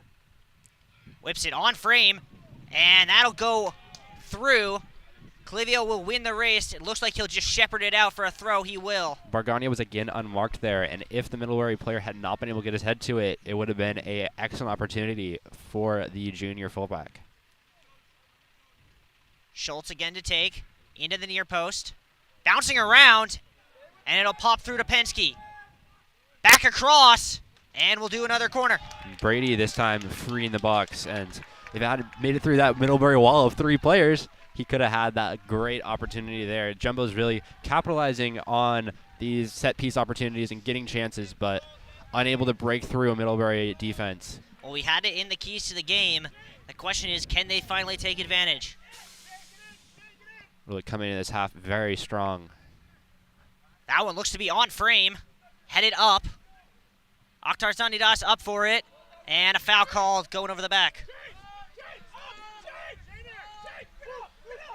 For all their work so far this half, they really haven't tested Waterman of the Jumbos. He's been relatively placid in the Panthers' goal. Good work by Bargania. I don't quite know why that was put down by Sawin. Looked like he wanted to take a free kick. Yeah, that was pretty clearly no contact. A great challenge there from Bargania to step in and intercept the ball. Space there. Nilsson between the lines. Payne. Lays it off. Down goes. That is Sawin. And it'll be a goal kick. That is tight, but I do agree with the referee's call there. I believe Clivio got the ball, but still a scary moment for the Jumbos. And I think not only that, I don't think even if Clivio necessarily didn't get the ball, I don't think Sawin's getting to that ball before it goes out of play. Yes, but Clivio, if he did come in and kick Sawin, even if Sawin wasn't getting the ball, I think there's still a call to be made that you could argue for a penalty, but because Clivio was able to get the ball there, it's going to be a deserved no penalty. Bargania will send it forward, looking for the run. It'll be pops free to Mason Schultz. Tries to go to the byline and loses an edge.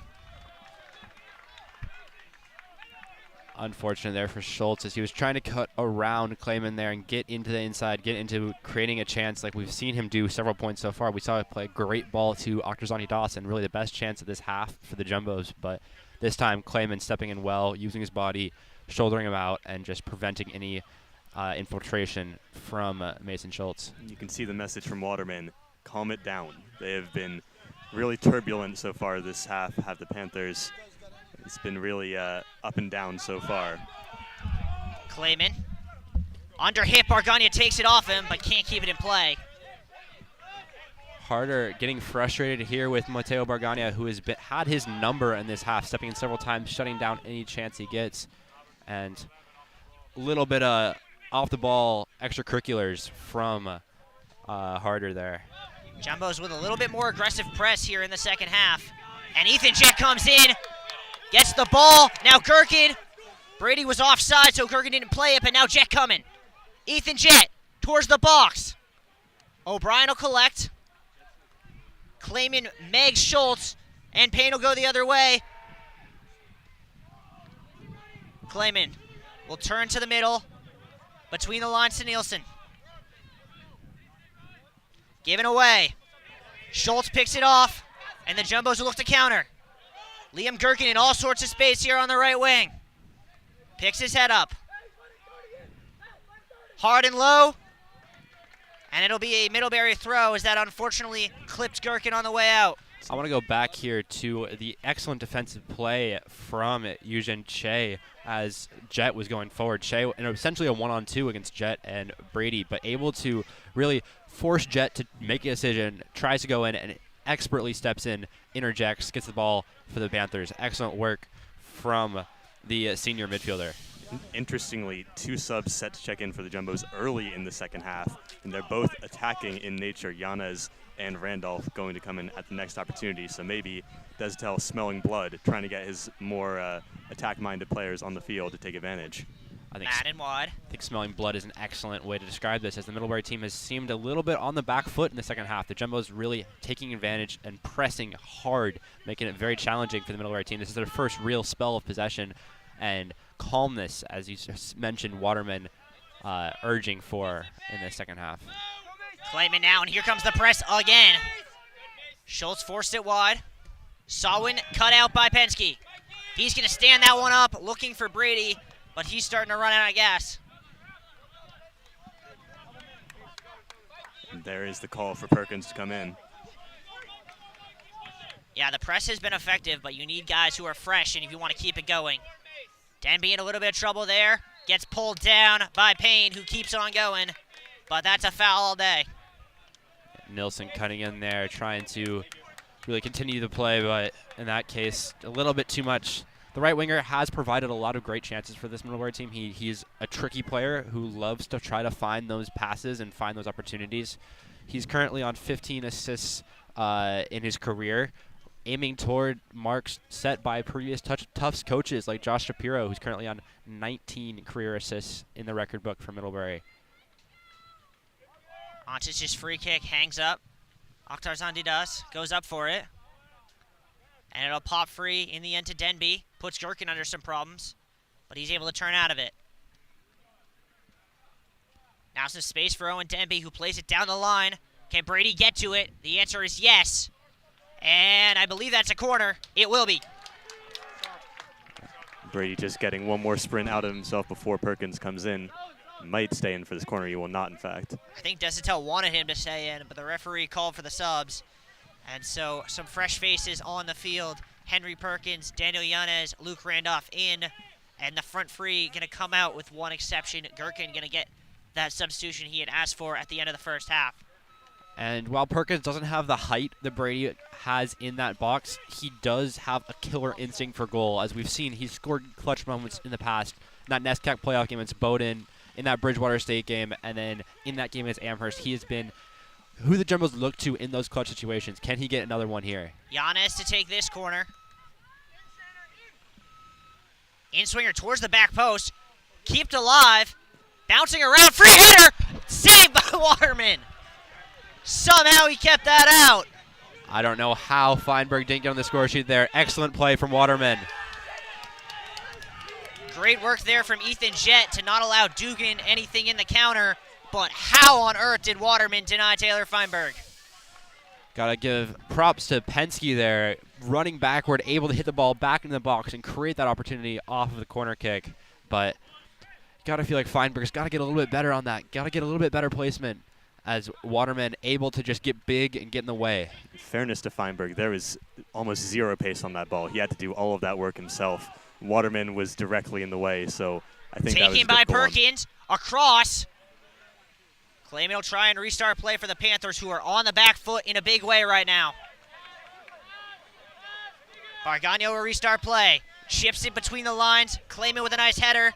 Bargagna gets it right back, and a 2v1 potential for the Jumbos. Cheeky attempt there from Yanez with the back heel Meg. Doesn't quite go off. And here come the Panthers. Nilsson tried to cut back. Akhtar Zandidas went down, couldn't get the ball. Shea wide now. Dugan in space on the edge of the box. To the back post. And a header over the top by Nilsson.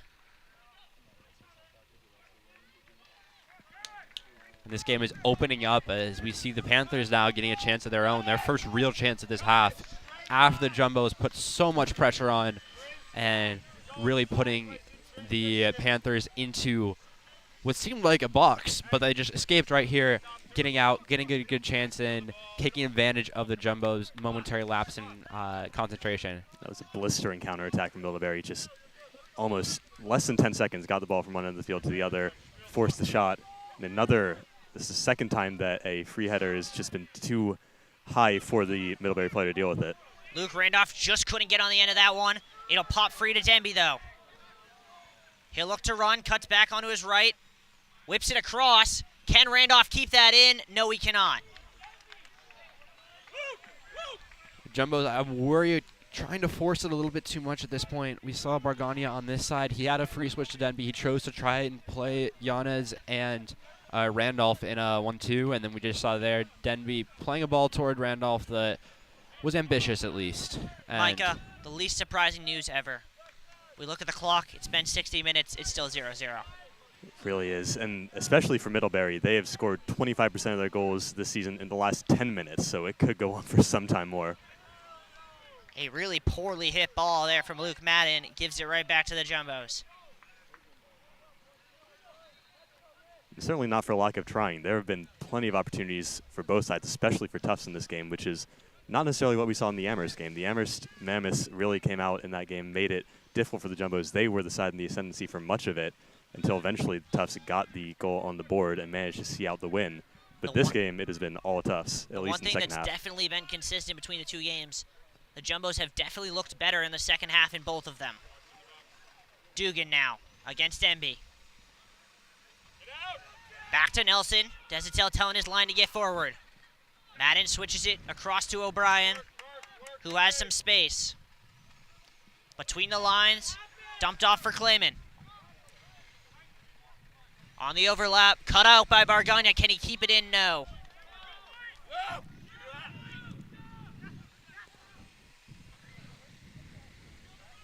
Little 1-2. Still going hard. Is Harder. Bouncing around. He goes down. What's the call? I believe they're calling a penalty. I think that one's pretty clear cut. Clevio came in, brought down Harder. That was never a doubt in the referee's mind, I don't think. Actually, the way he's lining up, I think Really? that might be outside the box. Certainly a foul, nonetheless. As you mentioned, Harder got the ball through. Clivio sticking his foot out. Referee trying to gauge whether it looks like it will be outside the box.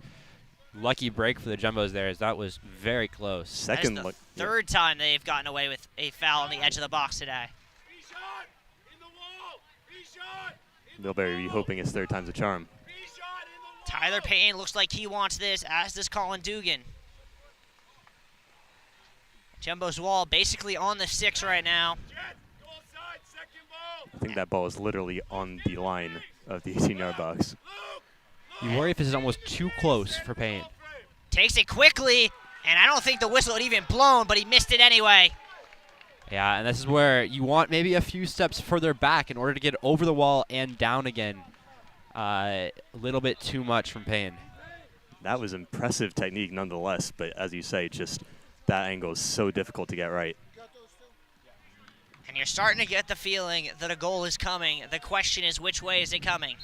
And it really could go either way. We've seen the Jumbos had a lot more pressure in this half, but we've seen 2 great chances for the Panthers in these last few minutes, so would not be surprised if either side gets on the board soon.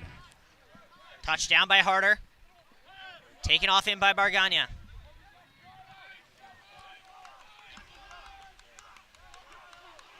Denby under a little bit of pressure from Horowitz. Gets it up to Jet, who managed to keep that ball somehow by accident.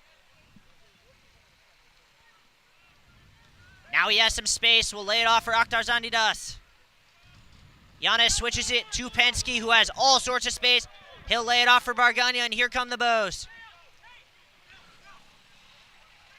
Bargania between the lines. Through ball, and just missed Luke Randolph. And Randolph out on this right wing is an interesting one. As we talked about at halftime, the Jumbos have had great depth in the wings, but now with Feigen and Kampfen out, we're forcing Randolph, who's generally more of an attacking midfielder rather than a winger, to play in this right wing spot. And there's been a few chances where he's been slightly out of position, which can hurt in these like fine margins where you need to win a game like this. Harder now. Giannis trying to fight. That hit a hand for sure. Randolph gets the ball anyway. Sends it down the line looking for Perkins, who will go chase. Gets in between O'Brien and forces him all the way back to Waterman. Now Jet brings the press. That one under hit. Yanez on it. He's able to turn. 1-2 behind him, but he's going to keep it in play. Middlebury down a man. Referee not interested in stopping play. Bargania going to do the right thing and stop it as a good sport.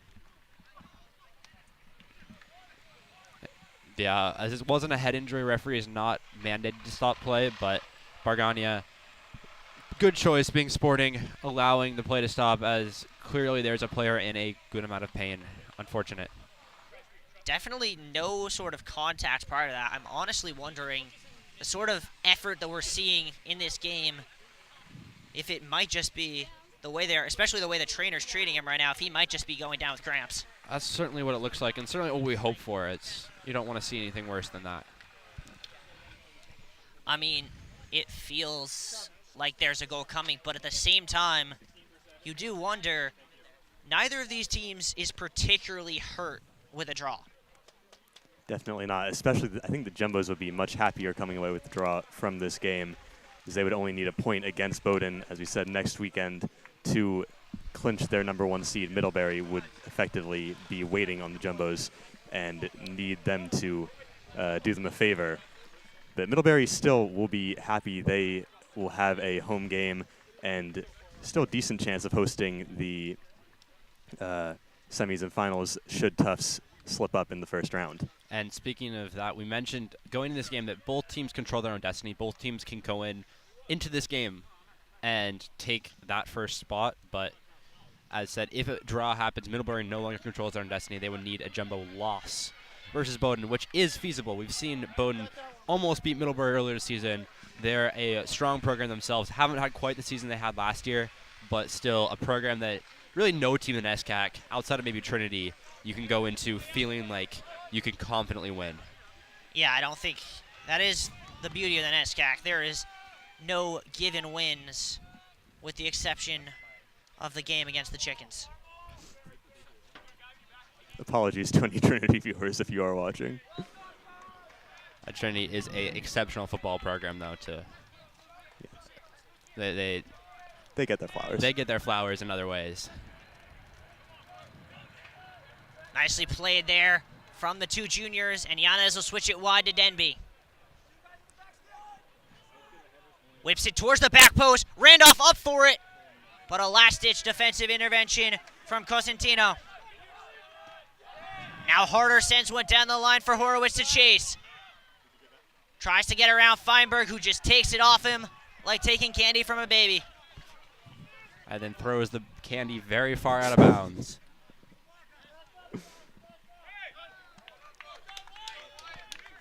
And you wonder at what point, especially with that early substitution, Desitel goes back to Schultz and Gherkin and the like.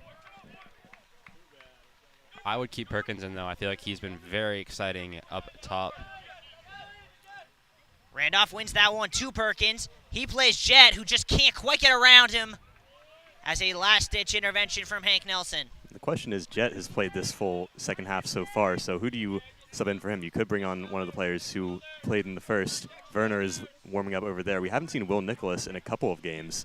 I was going to throw his name into the ring, but Gherkin looks like for the moment is set to check back into the game. And it looks like Werner will as well shortly after that, as he's, as you mentioned, warming up. But I mean, I have a theory, and it's a crazy one, but Mateo Bargana has such attacking prowess, you almost wonder, do you think about maybe bringing in Campbell as a wing back and pushing Bargana up? It's not the worst idea. There's definitely a lot of merit to that, but you also want Bargana, who does have defensive prowess, as we saw there, making a great play to head the ball back to Antic. Do you really want to take him away from that defensive spot? It's a very important debate, and one that Desautel's lucky to be able to make. As Antic sends that one forward. Horowitz taking over for Dugan and pressuring Antic when he is taking his kicks. Here is Ethan Jett with some space on that left wing. Gonna lay it off for Denby, who has all sorts of space on the edge of the box. To the byline, across, hard and low. Corner kick again. And Owen Denby, not a natural left footer, but you would not think that from these crosses he's been putting in, from the way he's marauding up that left-hand sideline. Gherkin and Werner come on, but Jett not coming off. Instead, Penske and Randolph. So we're going to see Werner on this right side. Jett, who has had a very strong showing so far this game, is going to stay on. And Gherkin and Yana is going to play together for the first time in a long time. Used to be that starting duo, but we've seen Artuzandi Das move more into the midfield and Yanas step onto the bench. Yanas will take this corner. 22 minutes to play. In-swinger on frame. And a header just wide. We'll do it again from the other side. Bargana is continually the target of these corners, which I wouldn't have expected. I mean, he has had a corner goal so far this season, but when you have players like Clivio and Feinberg who do get lots of corner chances, having Bargana be the target possibly just throws off the Middlebury team, as he's not the first guy you choose to mark. You put your best players, you put your Madden, you put your O'Brien on Clivio. Gherkin to take this one from the right corner. Outswinger pretty steady. Down goes Bargana. Good work there to keep the ball from Ben Werner. Yana is in a little bit of trouble and just restarts play to Antic. Artuzandi Das moving to their right side as Bargana still hustles back. Great awareness from the sophomore. Clivio gets the ball in the box and he gets it taken off him by Madden with a last-ditch intervention from the All-Nescac defender. One of the few players in the box when he gets it on his right foot is not actually what he wanted, natural lefty. Great ball there to find Bargana. Jumbo sensing it. Hard and low across, away at the near post, and here comes Keegan Harder the other way. Jet goes in late. He's going to get a card, but here comes the advantage. Horowitz lays it off, and a last-ditch slide tackle from Yanes took it back. We're going end-to-end here at Bello, as that one sent long for Henry Perkins. Several Jumbos limping after the play as well. Not a good sign. Artuzandi Das, has gone down, and they're going to call a sub here. And a really good job from the Middlebury coaching staff alerting their players to stop play like the Jumbos had done on the play prior. Well, it has been a scrappy game. You do appreciate the sportsmanship from both sides displayed here. Jett did get that card, as you mentioned earlier, for that tackle on the attempted counterattack. Yeah, there was no doubt about that. Deserved would. It has been less scrappy in the second half, though. We haven't seen as many of those kind of brutal tackles. There's our first yellow card of the second half, and I don't think anyone can doubt that Jett deserved that. I think Jett himself would be like, yeah, fair enough. No, when he went in on that tackle, he knew there was only ever going to be one result. He was getting a card.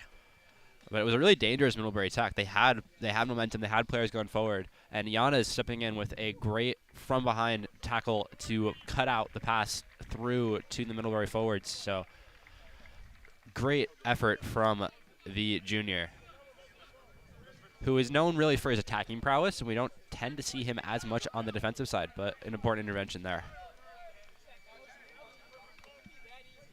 And everyone back up to their feet here. Substitutions have been made with Ben Penske now back in for Akhtar Zandiras. And Gibson Campbell going to check in at the next whistle as we have 20 minutes to play here on Bella. And now we see the midfield of that Sweet 16 team from last year with Penske, Gherkin, and Yanes, which we haven't seen as much due to the emergence of Akhtar Zandiras as a highly important member of this team. We see Coach Desautel putting him in wherever he can put him, whether that is center back, whether that is CDM, or in this 8 role he's been playing more recently. But in this case, has to step off with an injury, but it looks like he is doing fine, and hopefully he can get back in the game later at this point. Will O'Brien will restart play for the Panthers. He'll play it down the line for Harder. In between to Casanova. Give it away to Gherkin. Werner's ball under hit. Perkins takes it back. And that'll be a jumbo throw. And the Middlebury bench screaming at the referee. I don't know. It looks pretty clear to us. From my opinion, that seemed like a pretty clear Tufts ball, but Middlebury disagreeing with that. But let's go back to that hustle from Perkins to keep the play alive, to win the ball. Great pressure, great effort from the junior forward. Campbell's throw down the line. Ben Werner going to come take the next one. Or excuse me, Gherkin will. Neither team in any particular hurry now. It seems as if after we hit under 20, the pace just rapidly declines. When you've been sprinting so much for those first 25 minutes, you just need a breather. But I would not be surprised at all if this pace picks up rapidly towards the last 10. Yeah, I give it about 5 minutes before we see more high-paced gameplay like we saw earlier this half, which has really been an exciting half. Even though we haven't seen any goals, it has been end-to-end action. Schultz's throw on frame, bouncing around. Was it in? They say no. Back in from Yanez. Perkins went up, couldn't find it. Penske keeps it alive. Gherkin now to Penske. Shot blocked, bouncing around, and just booted out. And here come the Panthers 2v2. Space now for Harder against Denby, who's on a yellow. Harder lays it off. Horowitz shot, and he went horribly wrong. That's a brutal error for the Panthers there, as they had that 2-on-2 attack.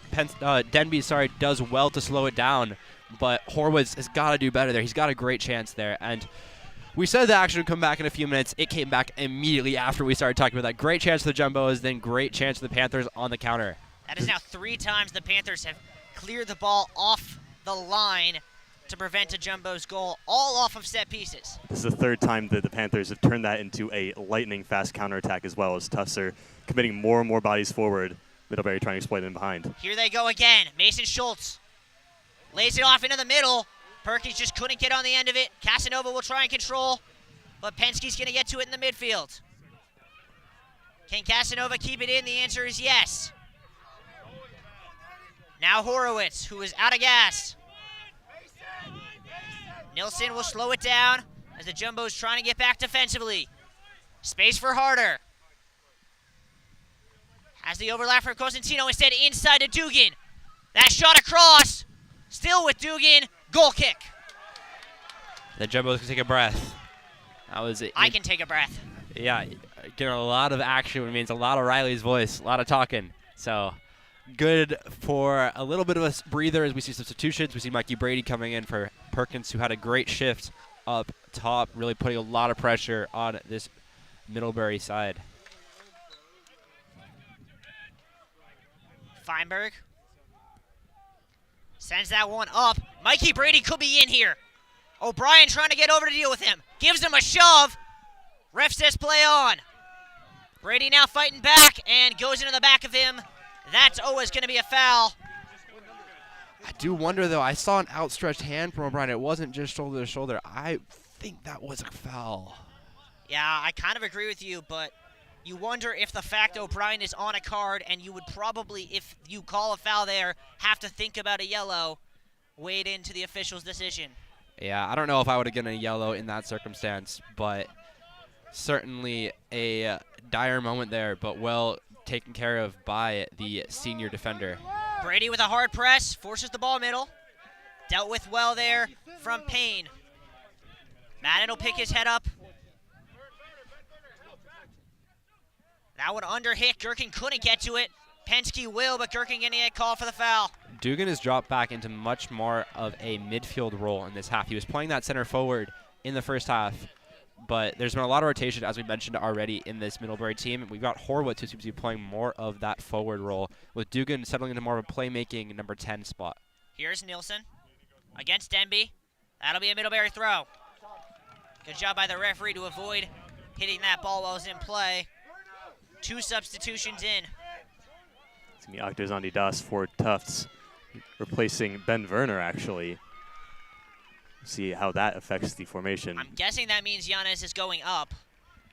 That seems like the most likely outcome, yes. Meanwhile, Malik Sams on a yellow, but coming back in for the Panthers. Octozani Das will be a great player to have in this dead ball situation.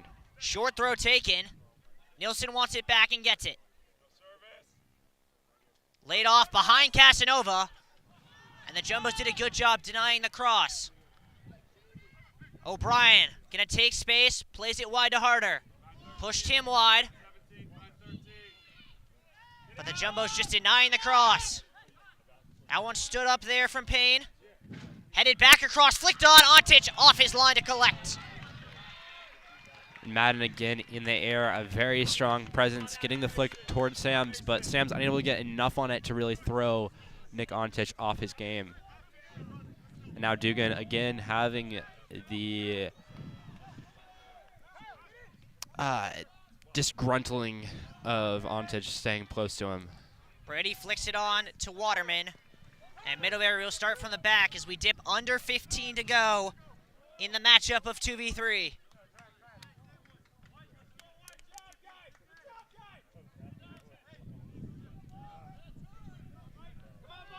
Madden. Brady being asked to do the chasing. Nielsen calling for runners, not really getting any. Jumbo seem content to force Middlebury to build from the back. Payne now. Switches it to O'Brien. Stands that one up rather straight. Feinberg gets ahead to it, but lost it.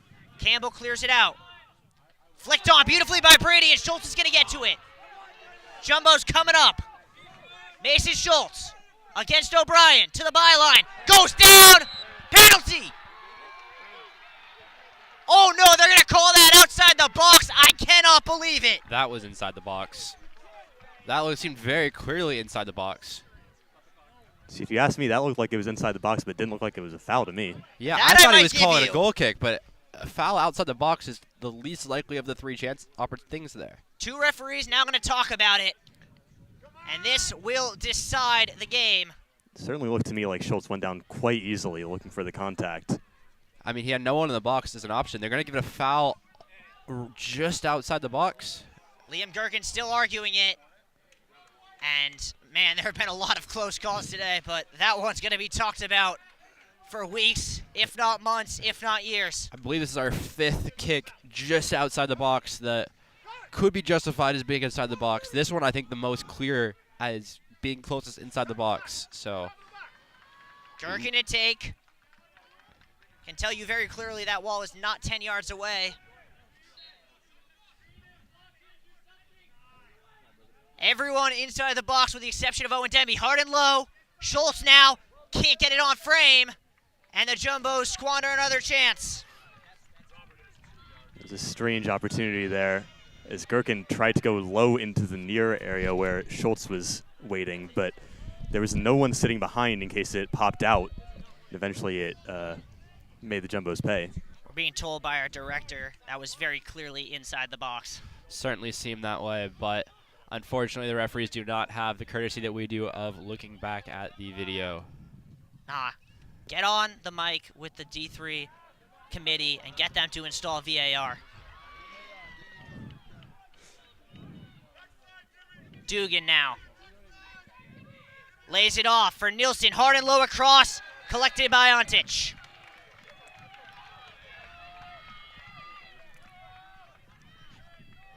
And it feels as if that momentous call and the dispute around it has just taken a little bit of the air out of this game. Dugan still getting in Ontich's face. Yeah, I don't think those two are going to be shaking hands post-game. Personally, all I can think of is the yellow card Daniel Yana's got a couple weeks back. Sams gave it away to Schultz. Trying to go 1v2, that's never going to work. And a through ball for Casanova, who has Dugan ahead of him. Feinberg caught out, but able to intervene on the 2v1. Excellent work from the defender on senior day. It looks like there was an offside anyway, but still great work from Taylor Feinberg. Bargania going to check in at the next whistle, as will Eric Clayman. Both fullbacks who've had great seasons so far and also good attacking weapons. We saw Bargania last year had 7 assists. Hasn't quite hit those numbers this year, but Clayman on 5 assists this season as well for the Panthers, both players who could really create chances for their team. Feinberg sends that one long. Schultz to go press. A little bit of a poor header from O'Brien. And then Mikey Brady fighting for the ball. Like pulls down Madden, who pulls him right back up, and will restart play. Seemed like he just tackled Madden there. I wonder if there's some frustration about how well the Middlebury defender has been playing so far this game. I don't know. I think he thought he was playing Madden. Maybe. Possibly. That's a possibility. Don't think there was any bad blood in that, the way Madden helped him up so easily. As he hits that one long into stride for Casanova, but Akhtar Zandidas able to win the throw. Bargania in, Schultz out. So it looks as if Desatel took my advice.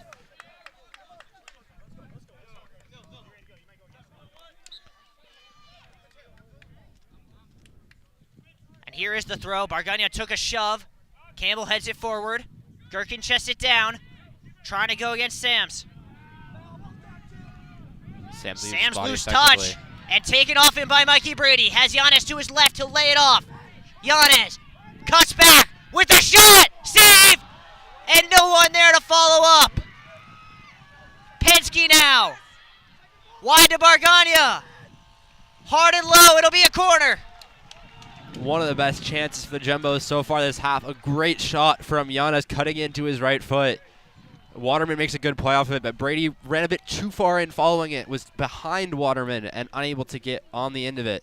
Another Jumbos corner. As we enter these last 10 minutes, which have been so crucial in Panthers games this season. This their 8th of the game. Can this be the one where they break through? Giannis to take. Hard and low. Does not get over the first man. Payne couldn't get it clean. And it'll pop free, but Giannis gets called for the push.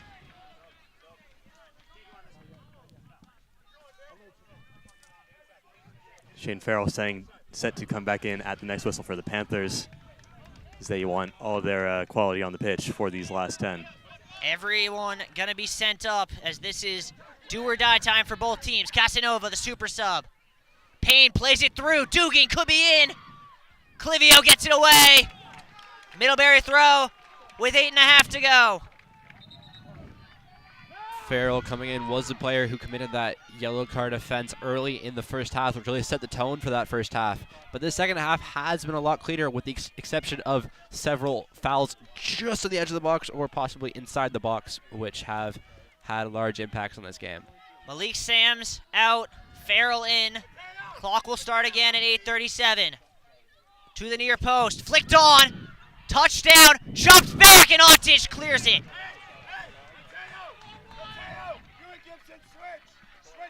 Another cheeky attempt there from Middlebury. I couldn't quite see who got the last touch. I thought in the moment it might have been harder, but it was not going to get past Ontich as there was not enough pace on the back heel. Desatel moves Bargania back to the back line. Going to add Campbell to the midfield, trading an attacker for a midfielder. Gherkin up for it. Payne forward. Harder flicks it on. Dugan takes it down. And intervened beautifully by Feinberg. Gherkin cut out by Payne. Tries to get back but can't win it cleanly.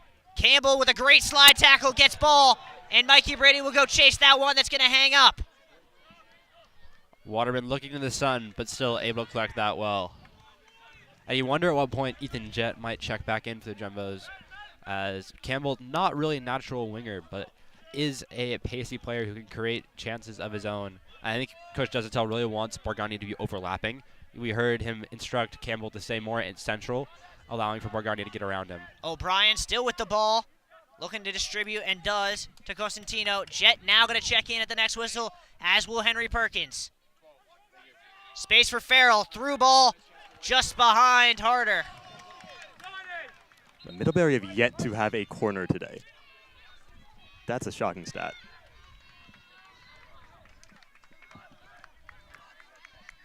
Excuse me, let's have a corner in the second half. They have one in the first half, but still. Interestingly enough, Jett, who I expected to come in for Campbell, has come in for Giannis on that left side, where he played a majority of that first half.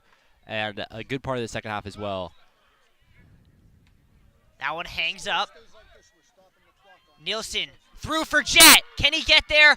O'Brien not going to take any chances. Sends it into the stands. And it's a packed crowd this week for Parents Weekend and a massive matchup between these two sides. Gherkin picks his head up, lays it off for Denby. He gets taken down, ref says cleanly. And here come the Panthers. Casanova reverses it. Payne on to Dugan, little behind him. Gets it back. Through ball cut out by Akhtar Zandidas, who then takes it off cleanly. And here come the Jumbos. Perkins, can he find Jet? He'll go the other way to Campbell. Campbell, taken off of him by Cosentino. We're going end to end here in Bello. Harder has Cosentino wide. Barconia takes him off him. Now Campbell. That's a pullback, and that's a foul on Casanova. Beautiful plays for the fullbacks of each team to shut down their respective counterattacks. Cosentino, excellent defense to shut down Campbell on this side, and then Bargania with a beautiful tackle to shut down Harder for the Jumbos. He's going to send that ball a little bit further forward than he probably can at this point. Yeah, you're not going to get away with that in a 0-0 game with 5 minutes to go. Bellows feeling more and more like Cousins by the minute. And there are fans literally everywhere around us. Clock continues to tick. It'll go under 5 momentarily. Good ball. Almost got over the line. Laid off for Payne. He'll find Harder, and the Panthers will come again. Dugan. Forced to go back to Cosentino. Ben Werner going to check in at the next whistle. As will Will Solon. Incidentally, both players checking in for number 31 on their respective teams. That one down the line. Nilsson reverses it. Cut out there by Denby. Ethan Jet's going to get on the end of that. Has Perkins ahead of him. Jet, little stop and go around Payne. Perkins is offside. Jet has to hold up. And a laid off for Gherkin. Gets it back now. Can Jet produce a moment of magic? Towards the byline. And goal kick. This is just feeling like a beep test that happens to have a ball in the field as both teams sprinting end to end. Still nothing to show for it. Really testing the fitness of this both teams here as we're seeing lots of substitutions, lots of players playing in possibly unorthodox positions like we saw with Campbell. Now Werner coming back in a more natural winger. This feels less like senior day and more like an NCAA championship game. And we could certainly see these two teams, currently 2-3 in the country, in a late round NCAA game in November. Werner going to send that one up. Perkins is going to give it his all. It will not get to the box, so Madden's going to have to deal with it. Perkins fighting for it. And that's still in play. Great effort from Henry Perkins, and that's a corner. Henry Perkins coming in massive, fighting against Madden, winning the ball, keeping it in play, and eventually earning a corner. Excellent work from the junior from Ohio. That is by far the biggest cheer we have heard all day from the Bello faithful. And these corners, which have been so dangerous earlier in the game, can they have impact like we saw in that late equalizer against Babson? Gherkin took that one. He'll take this one with 3 minutes to go. No Campen on the pitch, though, this time. Towards the back post. Bargania up. Still around. And just booted away there. Denby gets ahead to that. Gherkin able to get onto it. Taken off of him. And now here come the Panthers with Dugan. Switched wide but under hit. Penske will pick it off. Bouncing around. Payne going to try and get to it. Perkins continues the press as we dip under 3.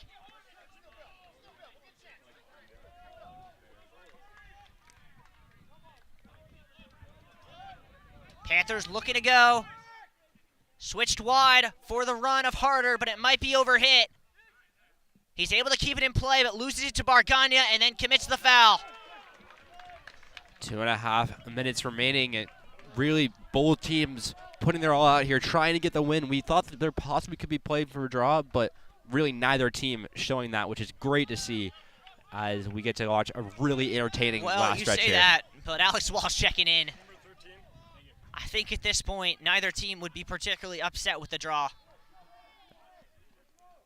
Very true, but as a neutral observer, I would much prefer if both teams played for a win, trying to get a goal, trying to get ahead, and get a really intense final moments in this game. A warning about time wasted and given to Feinberg and Ontich, but now they're ready to take this free kick with 2:20 to go. Gherkin wins the first ball. Second ball will pop through to Clayman. That one a little bit behind. Penske gonna go win it. He gets pulled down. That's a free kick for the Jumbos.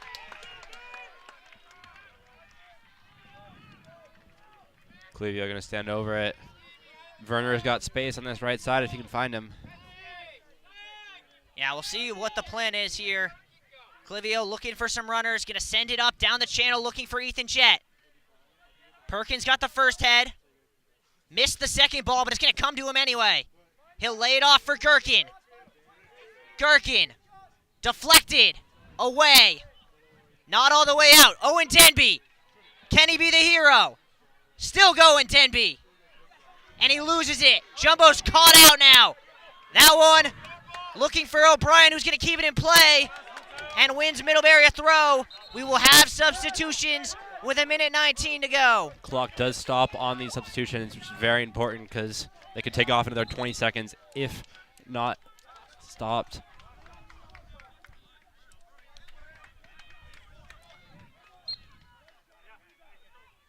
.80 seconds left here in Medford.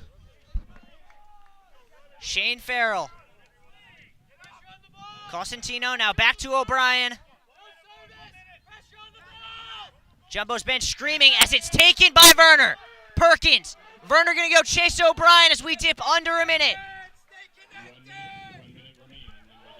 Hard press now from Alex Wall, which gives a gap in the Jumbo's line and allows the Panthers to go. Between the lines, Clivio tries to get it out and will do so. Luke Madden tries to send it back, but that just hangs in the air. Denby taken down, ref says play on. 30 seconds to go. Madden reverses to O'Brien. This will likely be the last chance of the day. Switched wide. Harder in space, onto his right foot. Through ball, cut out by Penske. Give it away, it'll be a Middlebury throw with 13 seconds to go. This is it. Into the box, Jumbos go down. A free kick for the Bows will stop the clock with 5 seconds, but that'll be it. Full time here in Medford, and a hard-fought battle will end 0-0. I think it's just when you have two teams, 2 and 3 in the country, this is almost exactly the matchup you were expecting. The one thing we could ask for maybe was one of them getting on the score sheet, but physical matchup, a very close matchup, and neither team able to find that edge, not for lack of trying. And as mentioned in the pregame show, Coach Desatel, in his interview on the Bo Show podcast, mentioned that the successful NESCAC teams don't concede. And these are 2 of the most successful NESCAC teams, and neither conceded. They both gave up a few chances. There were some calls on the edge of the box, but really I think a draw is a fair result here as both teams play their all, put great effort out, and I won't be surprised if we see this matchup at least one more time in a NESCAC game, a NESCAC championship, NESCAC playoff game, and then possibly in an NCAA game as well. That is a very realistic possibility. We're going to step aside momentarily. When we come back, we'll have a little bit of post-game content for you. Stay tuned.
here post-game with Taylor Feinberg. And Taylor, just your quick thoughts on that game and the chaos that was the first half we'll start with. Yeah, I mean, I think we played well today. I think it was definitely an even game. I'd say first half they may have had a little bit of a stronger hand than us, but second half I thought we came back and played one of our best halves of the season. So unlucky not to score in the second half. And, yeah, like you said, chaos in the first half. That's like classic NESCAC ball. Unlucky not to get one on a set piece, and same in the second half. You guys went into this week knowing it was going to be a difficult week. How does it feel now with 4 points walking away from it? Yeah, I mean, you're playing Amherst and Middlebury going in undefeated. I think if you told us before the week that we'd end with 4 points, we'd say we take it. Obviously wanted 6, wanted the win today, but can't complain with 4 points against Mid and Amherst, so we're definitely happy. Where do you think this senior day ranks up there? I mean, obviously you guys have had some crazy senior days over the years, but I don't remember one that felt quite like a national championship game like this one. Yeah, I mean, playing like number 1 and number 2 team in the country on senior day, you can't ask for much more than that.